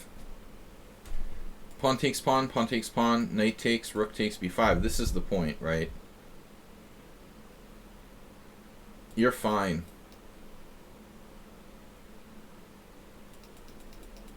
Two pieces for rook and pawn. g5. You can't just sit there and do nothing while like white takes the space on both sides. Yeah, you played way too passively here. And this is just greedy. Yeah, f5 was a huge positional mistake. White is overconfident.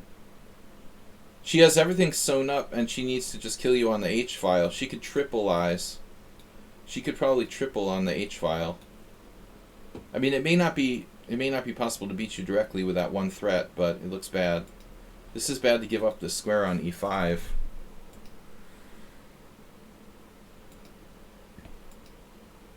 Yeah, I mean, your knight is defending here, and it's defending f6. Really hard to find a good move for black, though. Maybe like queen back, and yeah, I mean, if this, I don't know, this looks ugly. You have no space. Okay, you're trying to play this.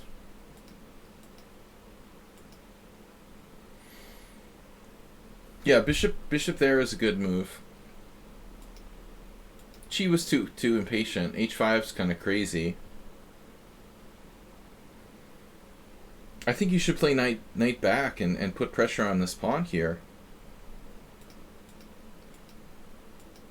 Maybe h5 is not so bad, though. What if she plays queen d1? Yep. She's going to sack on h5. Exactly. Now she went too far. Why can't she just play like bishop e2 here?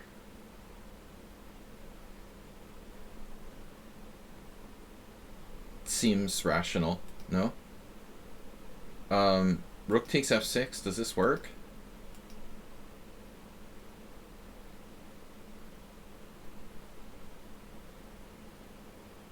I thought you were going to play king here. But you played rook h8. Ah. And then bishop e2, missing the threat. And now white loses. Yeah, that was sneaky. She was reckless. You played too passively, but she was too reckless. You know, so recklessness 0, passivity 1. All right. We're on to Mr. Coffee. Hey, it's Miro. Mr. Coffee playing knight f3. This is against NN. Let me see the Mr. Coffee comment. Astrobate, thanks for the gift subs, guys. Please, everybody, donate, support the stream. Don't forget to donate and support the stream. We need your help. All right. I don't want to quit streaming this year. Support the stream. So what are we going to do? Mr. Coffee. Hey, if you need more games. Here's one I played recently. Black is a computer. Felt I had a quicker way to accomplish things. Couldn't find it at the time.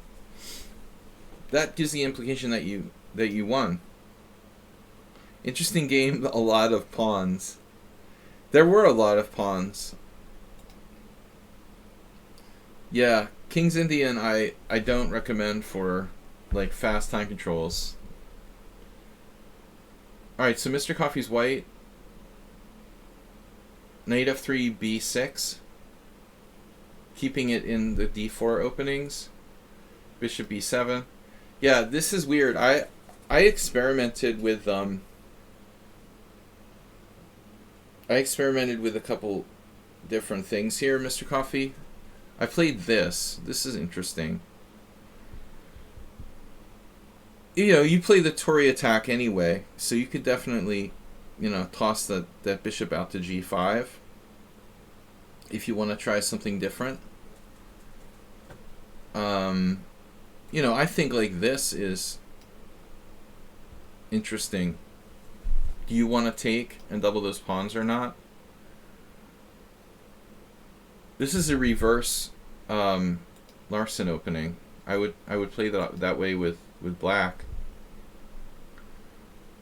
Or he can be like Yuri Lapshin and play queen c8 or something. Alright. e3 is solid but passive.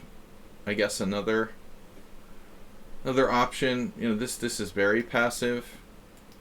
You can also play g3. I've played g3. Allowing this. Pawn takes. White is slightly better. Alright, but whatever. e3 is passive solid. It's Mr. Coffee's Kali system. Knight f6, bishop d3, e6. Now we get to a standard setup. Castles, and now black has lots of options. d5. Nuclear radiation. That's my new way of referring to, you know, the effect of the bad bishop through the pawn. It's radiating. Alexander, thanks for the 50 bits. Got on the board today with 50 bits, guys. b3, bishop d6, yes. Yes, it's possible to play bishop e7, but that's passive, you know. This is definitely better. The only advantage, let's say, in putting the bishop on e7 is like when white goes here later, black plays knight on bd7. In some instances, black can take, because after pawn takes, the bishop and the knight aren't getting forked. But in general, I think the bishop on e7 is much more passively placed than d6. Castles here, knight on bd7. You know, obviously black can play c5 here. Here. And now white has option. Option 1 is c4. Option 2, knight e5. But black's not threatening to play e5, so, you know, you're not in a rush to play knight e5 necessarily. Someone played a4. That's kind of weird. Queen e2, just getting the queen off the back rank. Played by somebody named Mamadjarov. Yeah, I mean, it's a matter of taste. Rook c1. Okay, knight e5. He can't take, except with the bishop, which is probably a bad move. So now c5, and then f4. So this is probably like still the computer's opening book. I don't know if you're playing with a computer program that had an opening book, but I would assume most computers would still be in their book at this point. Or, you know, anything commercially available. Maybe he's playing a bot from Lee Chess with no book, or a homemade book. Now black played a5. Yeah, a5 just hanging out. Hey, what's up? It weakens the b5 square. So I think Jonathan Rogers was right about a4. This square is weaker than this square because c3 can be played in the future. Black cannot take the c pawn back. So this b5 outpost seems, if you do a3 or something, he can hit you with a4. That's really annoying, I think a4 was good. Black could just now play bishop e7 for no apparent reason. I guess the assumption is that he's going to take on e5. I don't think that's great. We just slightly improve. By the way, did black have bishop a6? No.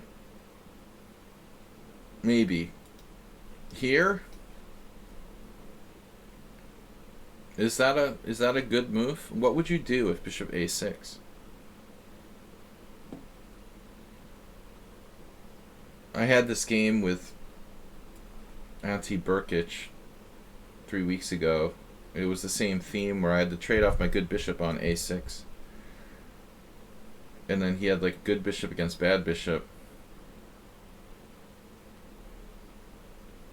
I don't know, but black also has some weak squares in the position, so it's not that simple. It's a move though. Here, queen e2, preventing bishop a6, developing, and then rook e8. So it seems like this bot is just like programmed to just hang out, Now you have bishop b5.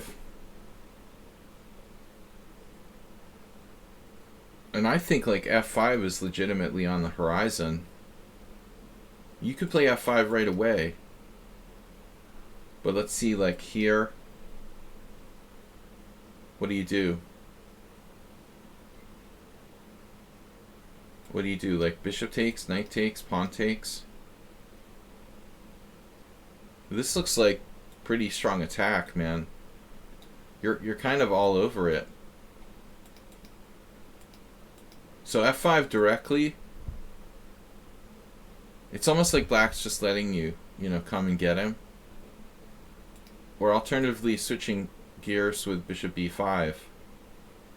I think black's best move there might be rook f8, honestly. What's he going to do?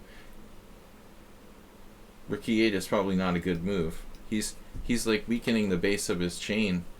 The rook should probably stay there. The more you look at this position where you're saying to yourself, yeah, Sladgie's right, he should have played bishop a6. Take out like one major attacker from the white position. And like knight here is not an issue. So this is very passive by black. Overcompensating. Mr. Coffee had some issues in previous games where probably this diagonal was an issue. So this is maybe like a little too defensive, but understandable. And then h6 is really bad, weakening black's king side. And now you just go into stonewall attack mode. Rook f3. Yeah, I mean h6 is almost fatal. He could play knight e4, try to play f6. If you take, and like bishop c4. I don't know. I mean, these bishops are classic, very strong. White is better. Black's fiddled around too much, but h6 is very bad. The only problem with king h1 is that it's hard to play g4, g5 now because of the dangers of that bishop lurking on the long diagonal. Imagine if you played g4 and black played c4.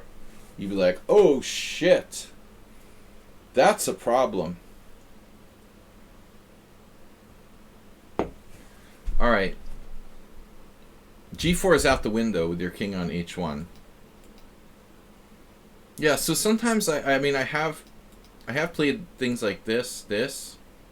Maybe if you put your king on h2, you could more easily do this g4, g5 plan. But I mean here you're talking about a rook lift.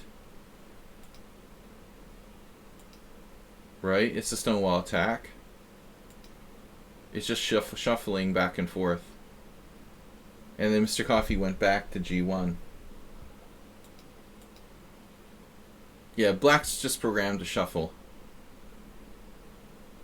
In some cases, black can actually sacrifice a pawn like this to to gain, you know, counterplay along this file here.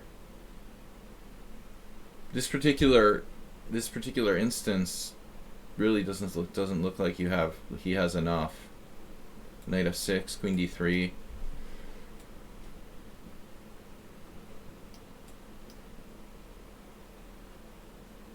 Looks familiar, like another Mr. Coffee game I've seen somewhere.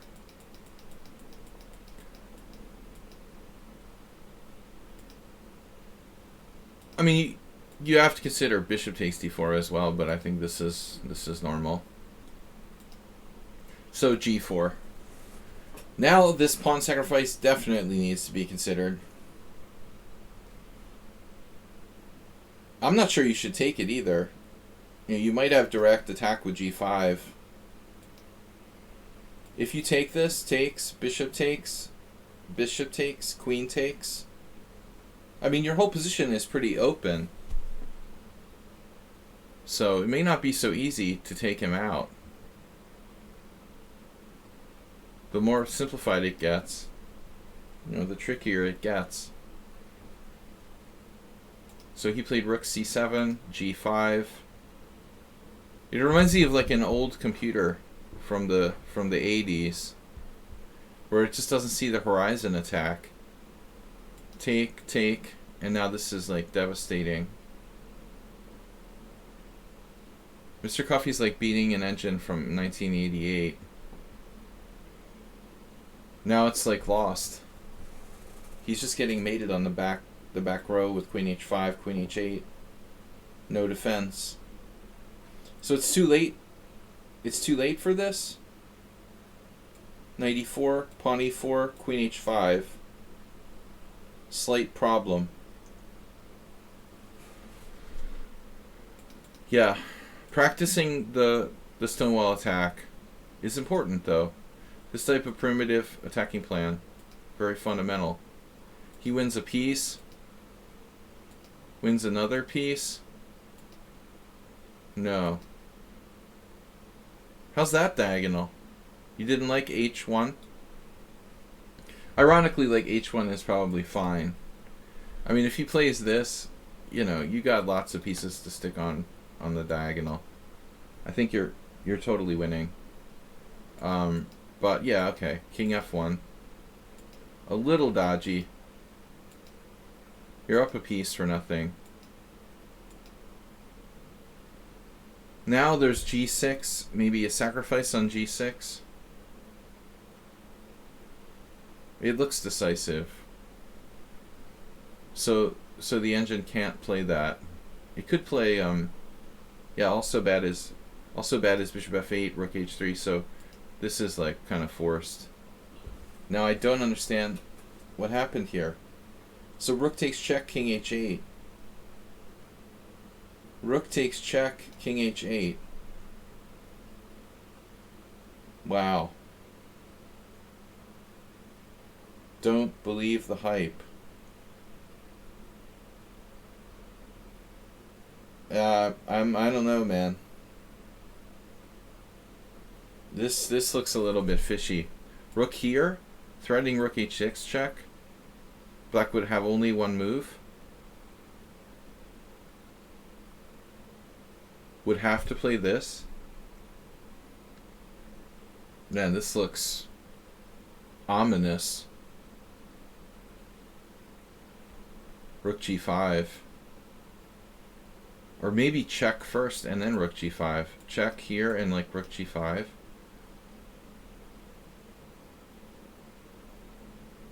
I knew that you weren't that guy from the Federal Reserve. Rook takes check, king h8.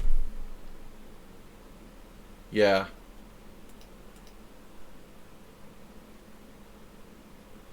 Yeah, Mr. Coffee, I think this is just over. King f8 is mate. King h8. You're winning. This threat is killing. Then you got, like, as I said, check. All sorts of stuff. It's like an everything bagel. You're going to kill him with queen h3. If queen h6, you know, whatever. So you should have been able to calculate your way through. This was way less direct. But I thought the computer would try to hide, honestly. I mean, he's a clear piece down, but there's still some ghost threats. I didn't think he would play this. So now you repeated, Queen H5, and still you didn't take on G7. That's a devastating move, man. You get like 2 demerits for not playing Rook takes G7 check. You talked yourself out of a brutally crushing move. Alright. Bishop G5, is okay. But it's going to be harder to break him down now. That's a good move. Is that a good square?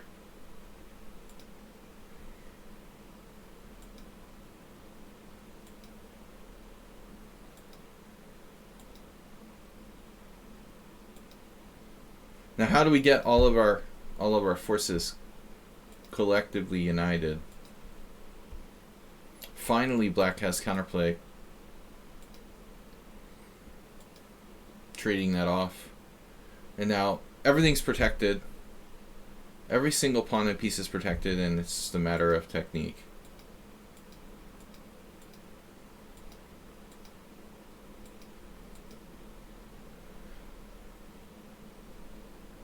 You gotta seriously consider trading queens here.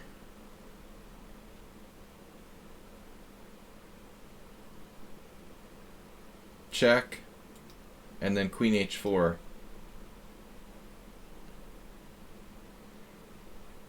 I mean, I think you'd see Queen takes Queen, Rook takes Queen, Rook D8. But these pawns are not that dangerous because they're not connected past pawns. He can't really do that much damage. Alright, so check here, check. I missed this. Okay, that's a really unexpected move. You traded queens anyway. Take with the pawn.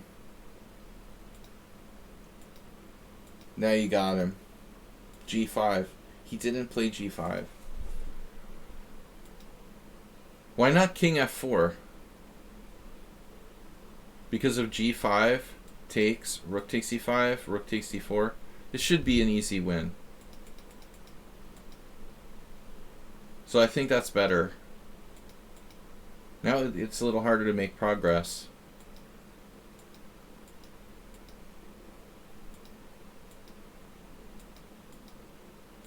Yeah, this is a little awkward.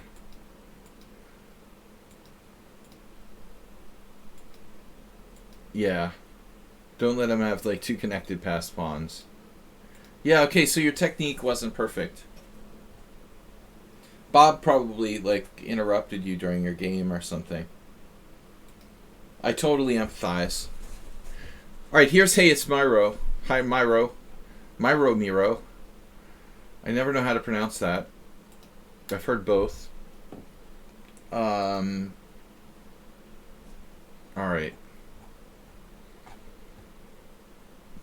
Myro is black. Hey, it's me. I call him Miro normally. You sold the Food Network. How much did you get? How much is that Food Network going for anyway? 600 million? Probably more. Alright. I can probably say I've never watched the Food Network. Let's go. Chrisam. Oh, I remembered Mule Skinner. Didn't I put Mule Skinner in the list? I almost forgot him. Muley.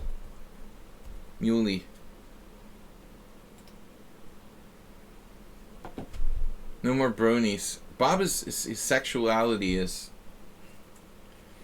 threatened by pink ponies, I think.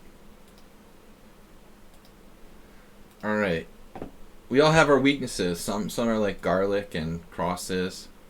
For Bob, it's like pink ponies. All right, Chris Sun versus Hayatero. Here we go. We got Mule Skinner in the list.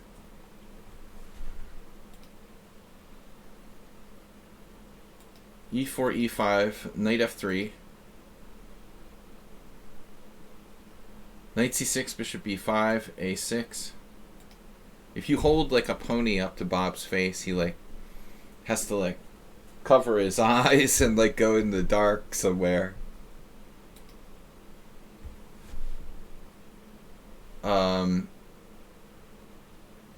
Knight F6, castles.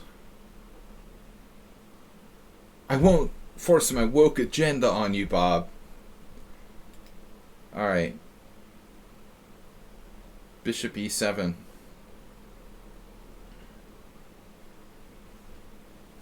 It's been called kitsch.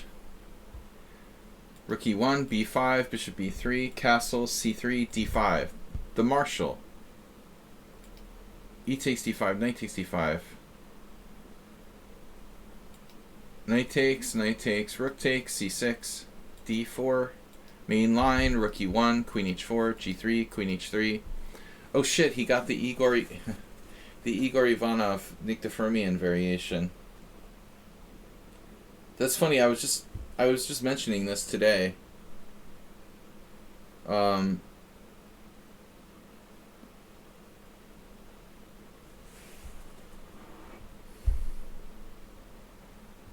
Bishop takes D5.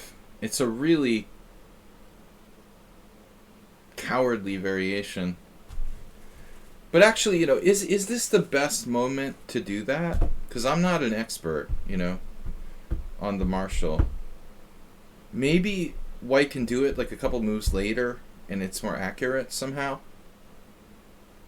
This very early Bishop takes D5. Say we were to play, I don't know, Bishop E3, Bishop G4, Queen D3, Rook A E8. There's only 2 examples of Bishop takes D5 here. So this is already like too late.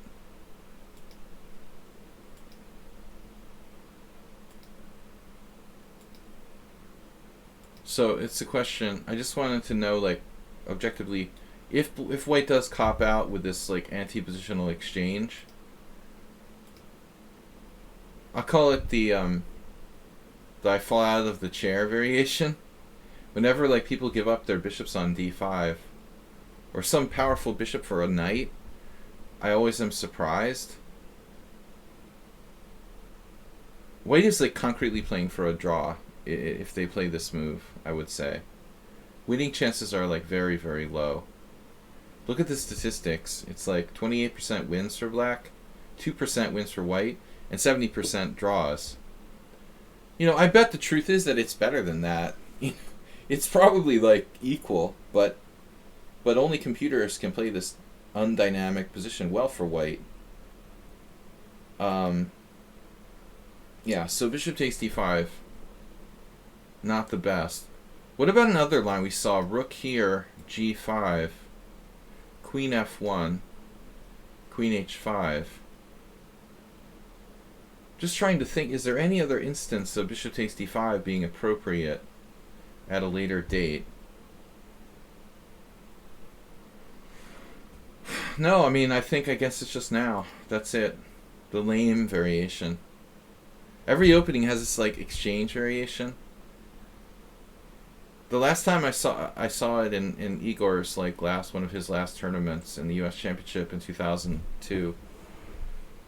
He played it and drew DeFermian.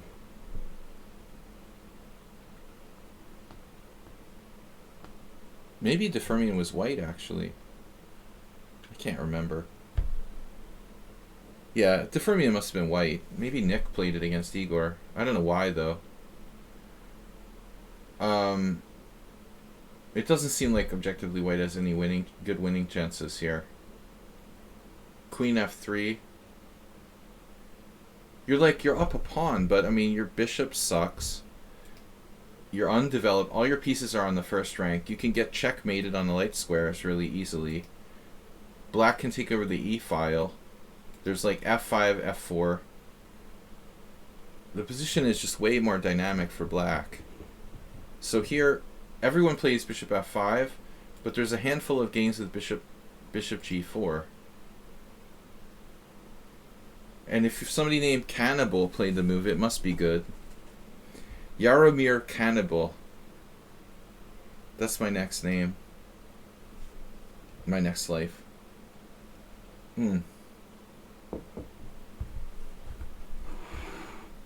Alright. So Hansmir plays bishop g4. Either way, you're like offering this pawn on d5.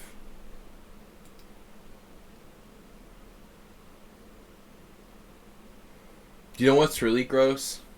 This. That's a sad move. You know, if you play that move, you need to go back to first grade. I was talking about the radiation.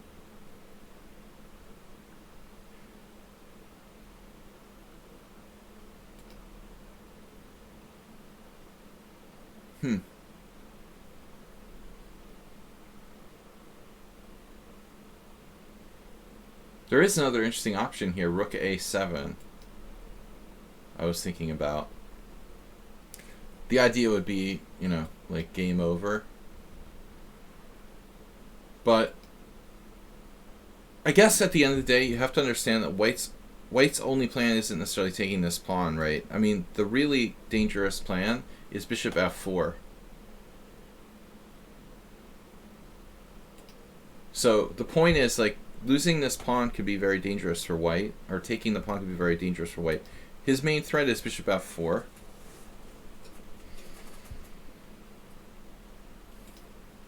So what's the difference between bishop f5?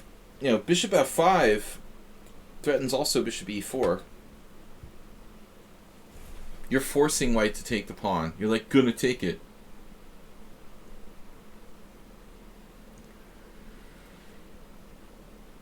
Man, look at the score here.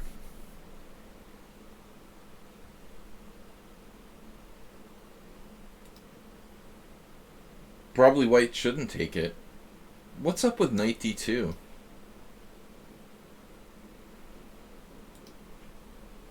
gotta watch out for those 22.99 Indian players. They're like at least 2,600.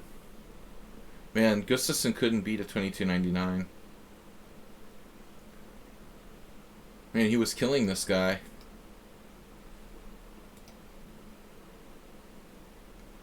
Alright, so maybe bishop f5 is better. We'll see.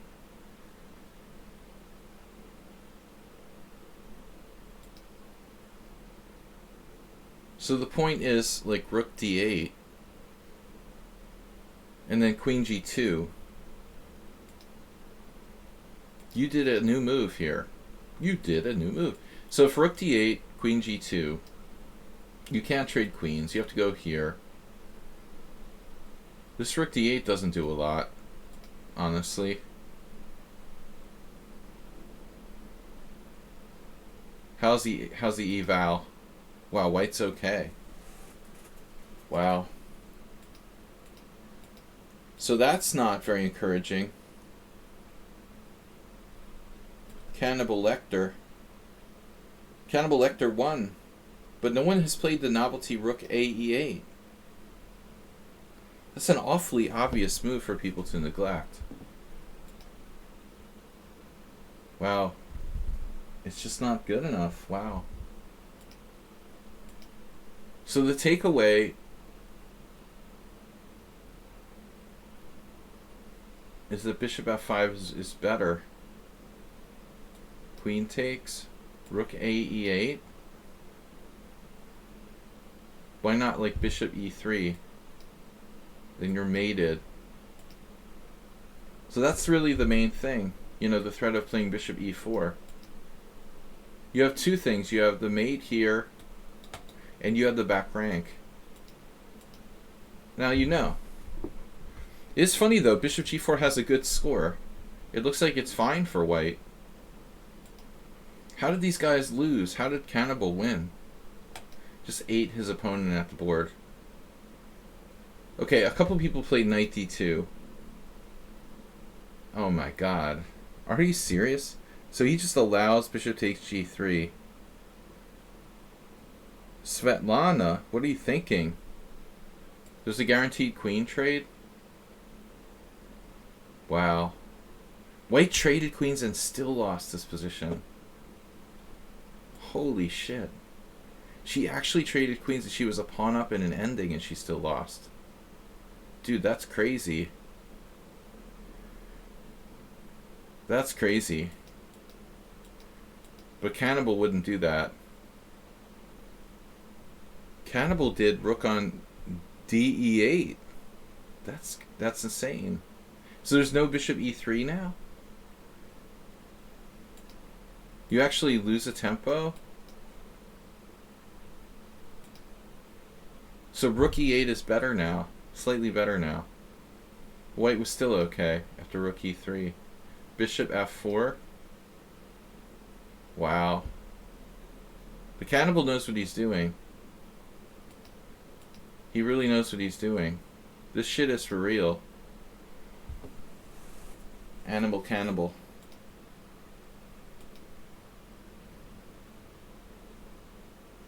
So rook AD8, queen G2 though. And even the Cannibal probably can't beat you. So I think we figured it out. You know, you gotta play bishop F5 next time. Bishop G4 is only a draw. And you're supposed to play rook D8. This is natural, but it looks like you're shut down now. An interesting approach, but I mean, clearly you don't have a lot of options. So the problem is, like, you got nothing here.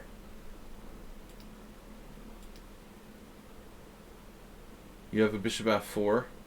Oh my god. Do you have it? Oh my god. No, it doesn't do anything. It doesn't do anything, bro. It just doesn't do anything. Does it? White can't take it, but it doesn't do anything. So like here, and black is like, just like, what am I doing? So rook e6, knight d2, rook f6. That's awkward.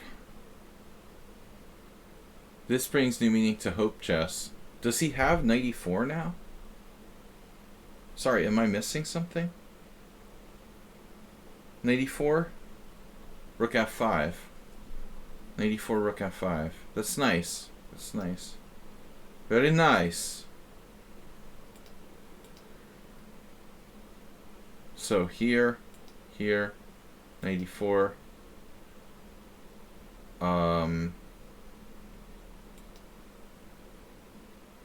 What's this, like a draw offer? What is he gonna do? Repeat moves there? You're 2 pawns down, unfortunately. There's no doubt you have compensation for 1 pawn. F5, knight e5. He does knight g5. Azishio. Oh no, queen takes g5. Oh no!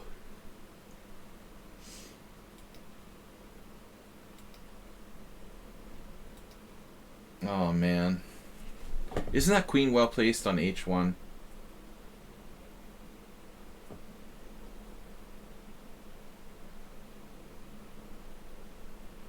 Dude, knight g5, he's hoping for this. That's the key.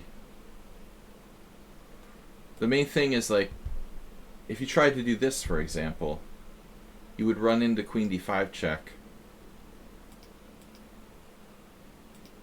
So what about, like, knight e5?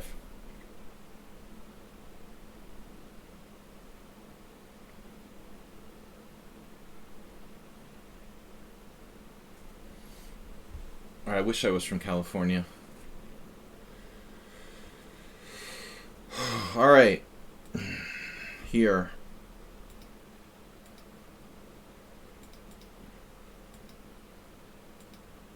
Thanks for making me think of Pac-Man. Now I won't get it out of my mind.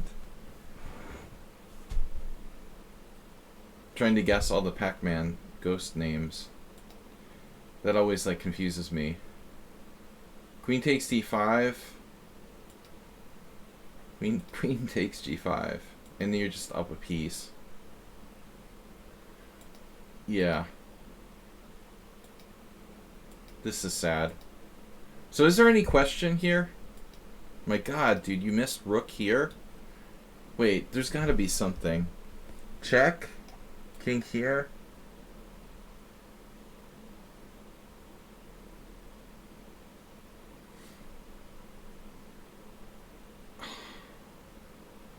I mean, he's gotta be dead. He's gotta be dead. Come on. Rook down. Rook f1. Rook takes h2 check. I say we don't let him out in the center. You played that? He can play king f1. It probably doesn't matter. You're totally winning. I mean, his only chance is to play a4. And he never got it in. I'll play a3. Look at this 4-pawn majority on the queen side. Mighty. And then he trades rooks here. You see, this is probably easiest to just... I would think you just trade the rooks. Don't let him play like rook e5. You're still winning, though.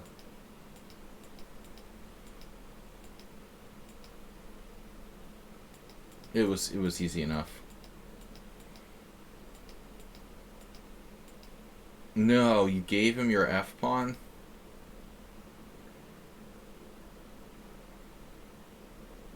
This is such bad technique by Hayetsmiro. I know you're still winning. I guess it doesn't matter. But I would torture him with this move. And then take the g-pawn, keep the f-pawn too, you know. We're not going to give him anything. I'm not going to give him my f-pawn.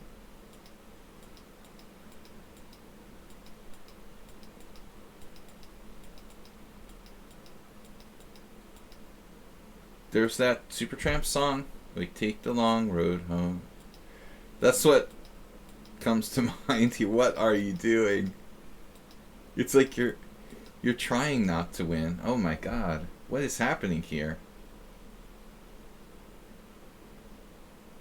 What is happening? Black is losing ground.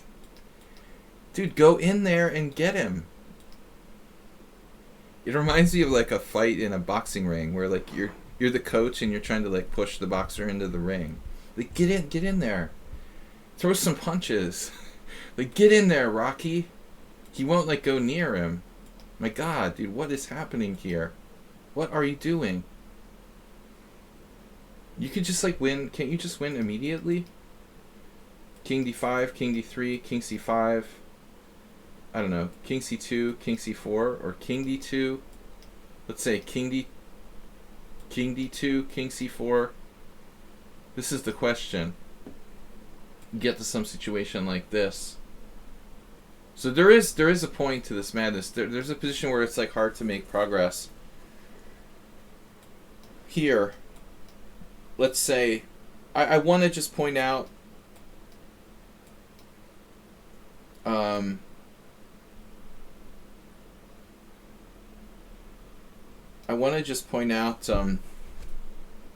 how fundamental it is not to give him the f-pawn, you know? Or you wouldn't be playing this like dance here.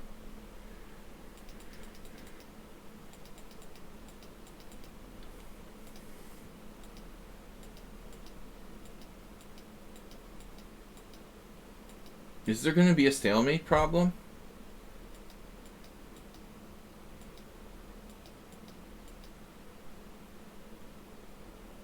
No. You make him give you his c-pawn.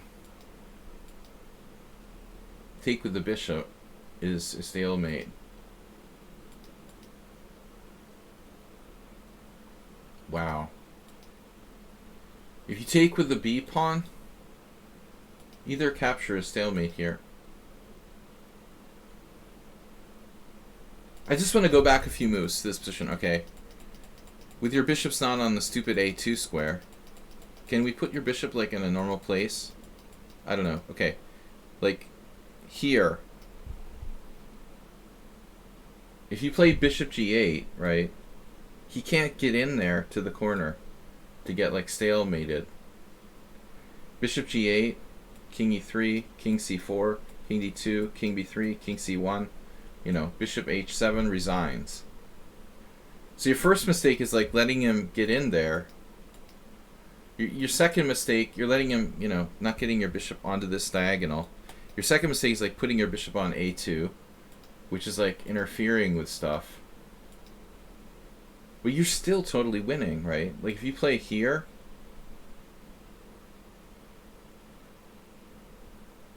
what's he gonna do? Like c4?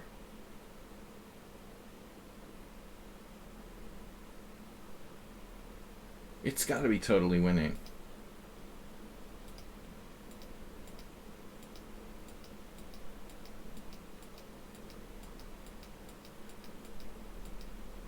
You let him in there on b1, now in the corner for the stalemate.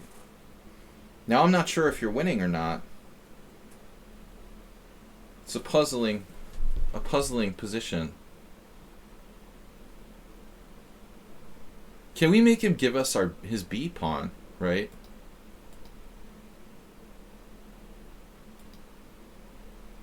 This was a mistake. So you could play like bishop c4.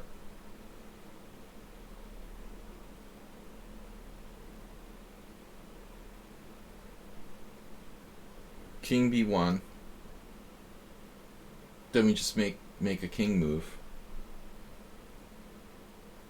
King a1. I guess here. King a2. King c1. Maybe bishop c2. King a1. I want to make him play b3. Play c4. B takes e4 is winning. How is this winning? King a2, check, king a1, king c2. Wow. And then he has to sack a second pawn. And he's totally lost. b3, king takes. Alright. So you better have won this. You played king c1. Wow. So you you had bishop takes. He thought it was stalemate. Unbelievable. Hey, Esmero has 7 minutes. You convinced me that this was stalemate too. But he has b pawn moves. You just take with the king. So he hustled you. You played king there, and now takes. You're still winning. And now b6 is a draw. Oh my god. Wow. So I guess like bishop d5, b6, king c2,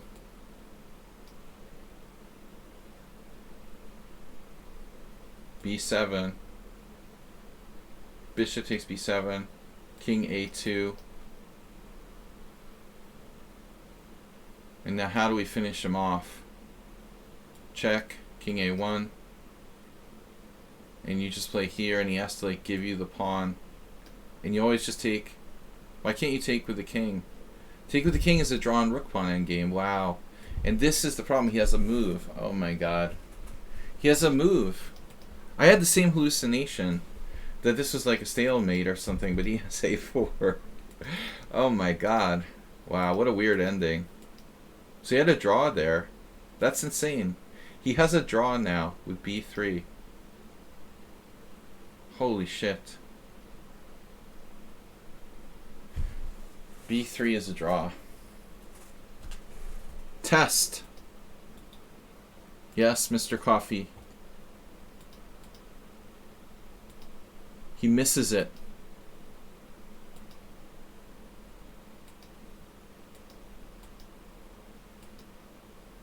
Uh-oh. Ruh-roh. A5. Why is this a draw? Why is this a win? Oh, A5, bishop B7. Oh my god. That's so sick. Gloam? Now how do you get the other one? You just queen. What an epic endgame. I wouldn't have got into that position in the first place, but I have to admit, like, this endgame is pretty interesting. You know, it's not a common endgame. From the bishop and pawns at the end, this was very instructive. If you take the position from, let's say, you know, this point, you assume, okay, it didn't matter, I didn't need that pawn, and this is just an easy win. And it is an easy win. But you've got the rook pawn that's not a winning rook pawn with that bishop. And you've got the stalemate things in the corner. So there was lots of ways for black to mess this up. That was one of the more instructive endgames we've seen in a long time. Mule Skinner. Mule Skinner is up.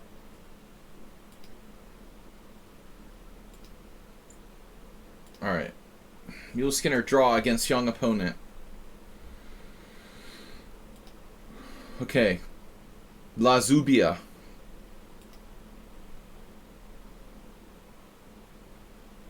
La Zubia. La Zubia. Alright, thanks everyone for supporting the stream. Asterbait, the hero of the day. 2 gift subs.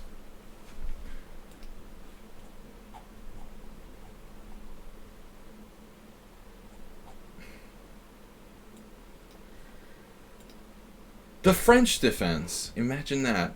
Now, C3 against the French. That's cool. Who would have expected that?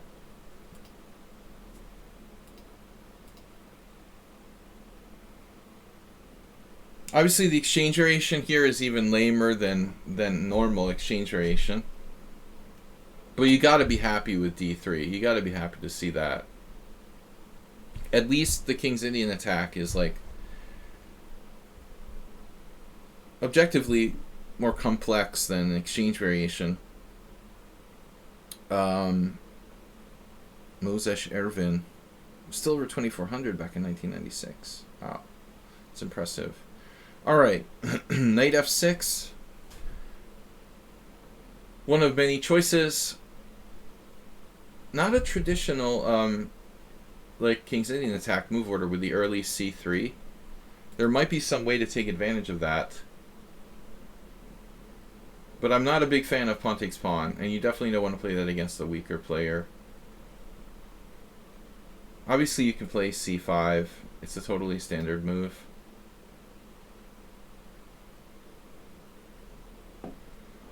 c3. I was just wondering if there's anything else here, like knight c6, but no. You have to do it. Now it's just a standard position.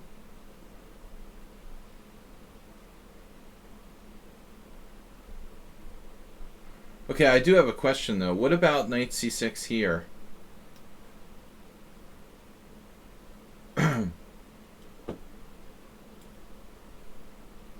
Something to think about. I had this where Larry Tapper did this against me, where I was white in a King's Indian attack and he like lost the tempo with e6, e5, and he still had a good position.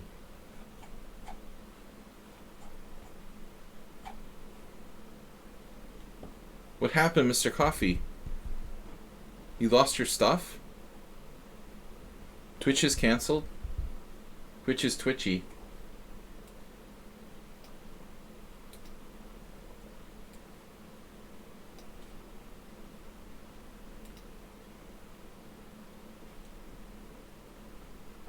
Automatically convert your clips for TikTok.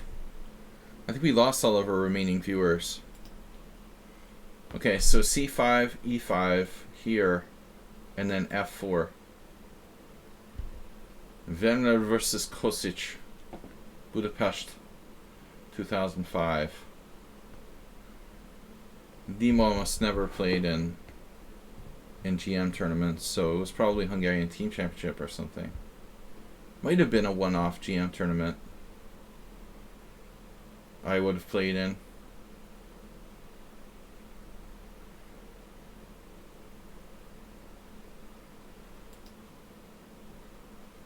Verizon, WJ Loof. I disabled like some of my package from my mobile, and immediately the next day I had an advertisement about adding stuff to my account. All right. So bishop e7, d4. This feels like white is a tempo down in some kind of normal line. Or is it just my imagination? So maybe bishop e7 is a little on the passive side, but what do you want black to play?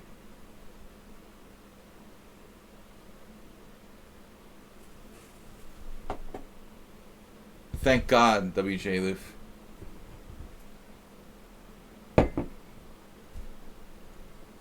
It seems to be affecting everybody, Mr. Coffee. Maybe the Russians hacked Twitch or something. It's a state actor.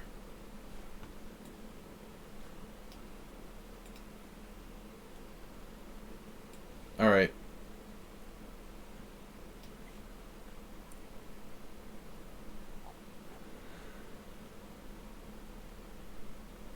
Now I'm back. It looks like it's back now. Right. Neil Skinner's there. I thought you were a tempo up, but bishop e7 isn't the most dynamic move here. But I mean, you don't necessarily want to play queen b6 here, like Desiree.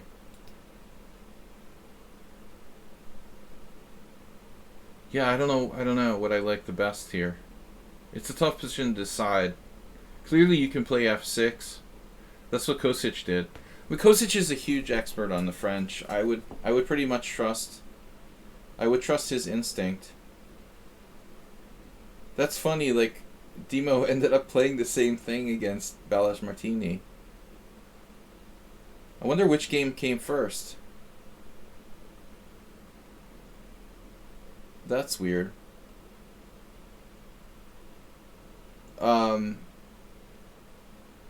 We're gone again? We back. We back. Which game first? Demo with white or Demo with black?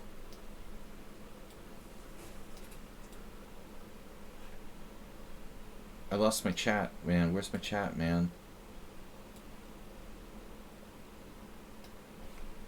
F6 is interesting. Very fundamental. I don't really like Queen A5. That's super weird. I mean, your move is obviously very solid. I think you just need to reload, man, Mr. Coffee. Alright, well, anyway, you're still a tempo up.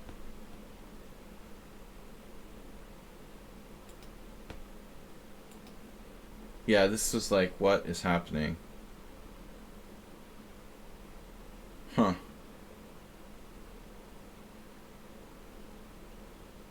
I know, it took me a while.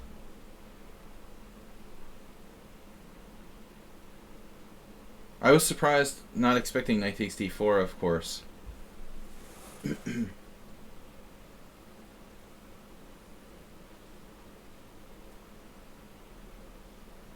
you have something more dynamic here? Not really. Shit. This knight takes d4 turns out to be a reasonable move for white. I mean, I wouldn't care if it wasn't like a low-rated player or a young player that we want to beat. But he's actually higher rated than you. Yeah, I don't like this. So maybe it's a mistake to release the tension. Queen b6 is a totally normal move. What does he play after queen b6? Like h4? Like I used to?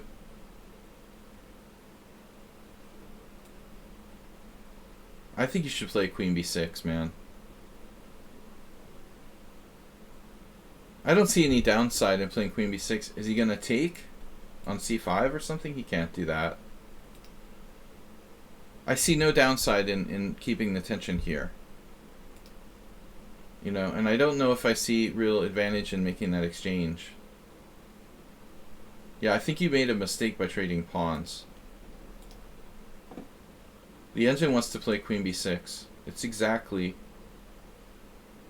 Now it's on the fence. It's exactly analyzing what I said. Queen b6, h4. Queen b6, a3. In case of a tiebreaker, I decide. I like queen b6 here. This is committing, and now he has the stupid knight d4, which is annoying. Trading a set of pieces.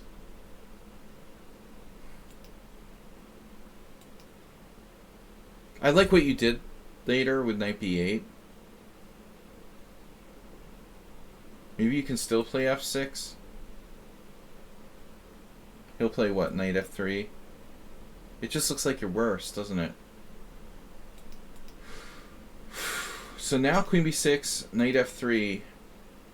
Yeah, you got the distinct impression that you're like right on the verge of being worse with that spatial advantage. I liked what you did. This is a nice move for black. It's a really nice move.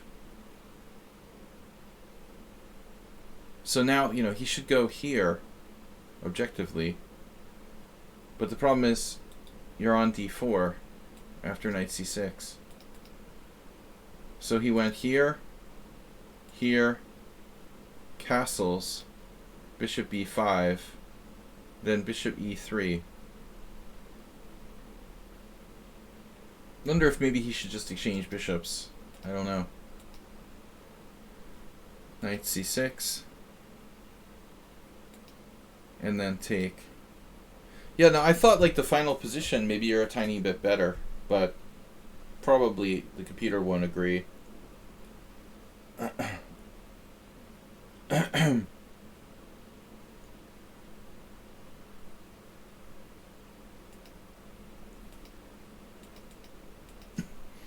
Well, I mean, frankly, there are easier ways to play for a draw, but he's definitely not taking any chances. This is really pretty disappointing. You know, I mean, this is much sharper. But I think you made a mistake exchanging pawns there, for sure. The other question is bishop e7. You know, I don't know. You could play many different ways here. You could even play h5.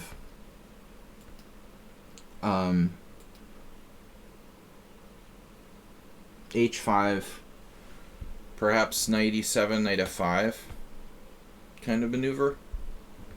I wonder how h5, how the computer likes h5.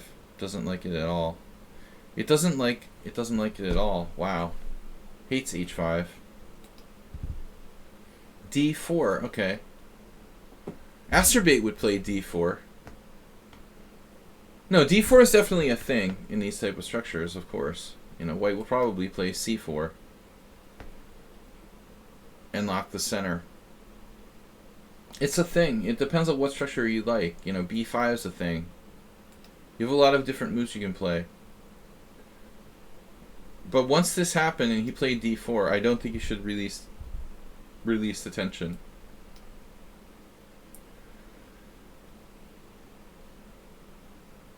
You know, he may not find like h4.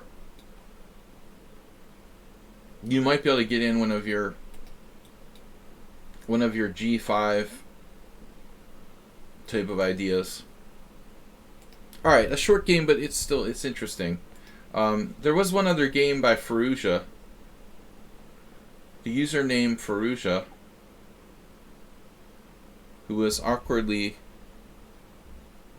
suggesting that we analyze his game without sending it to me. Is it still there? The link to that? There it is. Alright. Copy. Paste.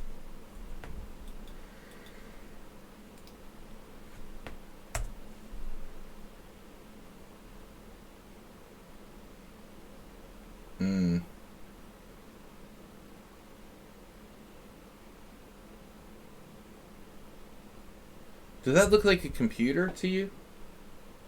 Looks like a computer played black.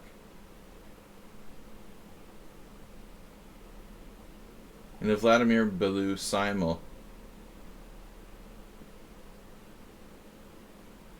15 CPL with 1 inaccuracy.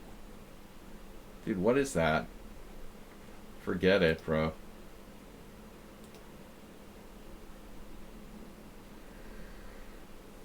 Alright, guys. Thanks for joining me. We're going to be out until tomorrow morning. We'll see you Sunday morning. Sunday morning, my God. Friday morning. I'm a little bit losing my mind here. Yeah, okay. Twitch was a little twitchy. Thanks, everybody, for the games. We'll see you tomorrow morning at 11:30 a.m. CET. My great thanks to those of you who supported the stream. Astrobate in particular today for your donation, sire.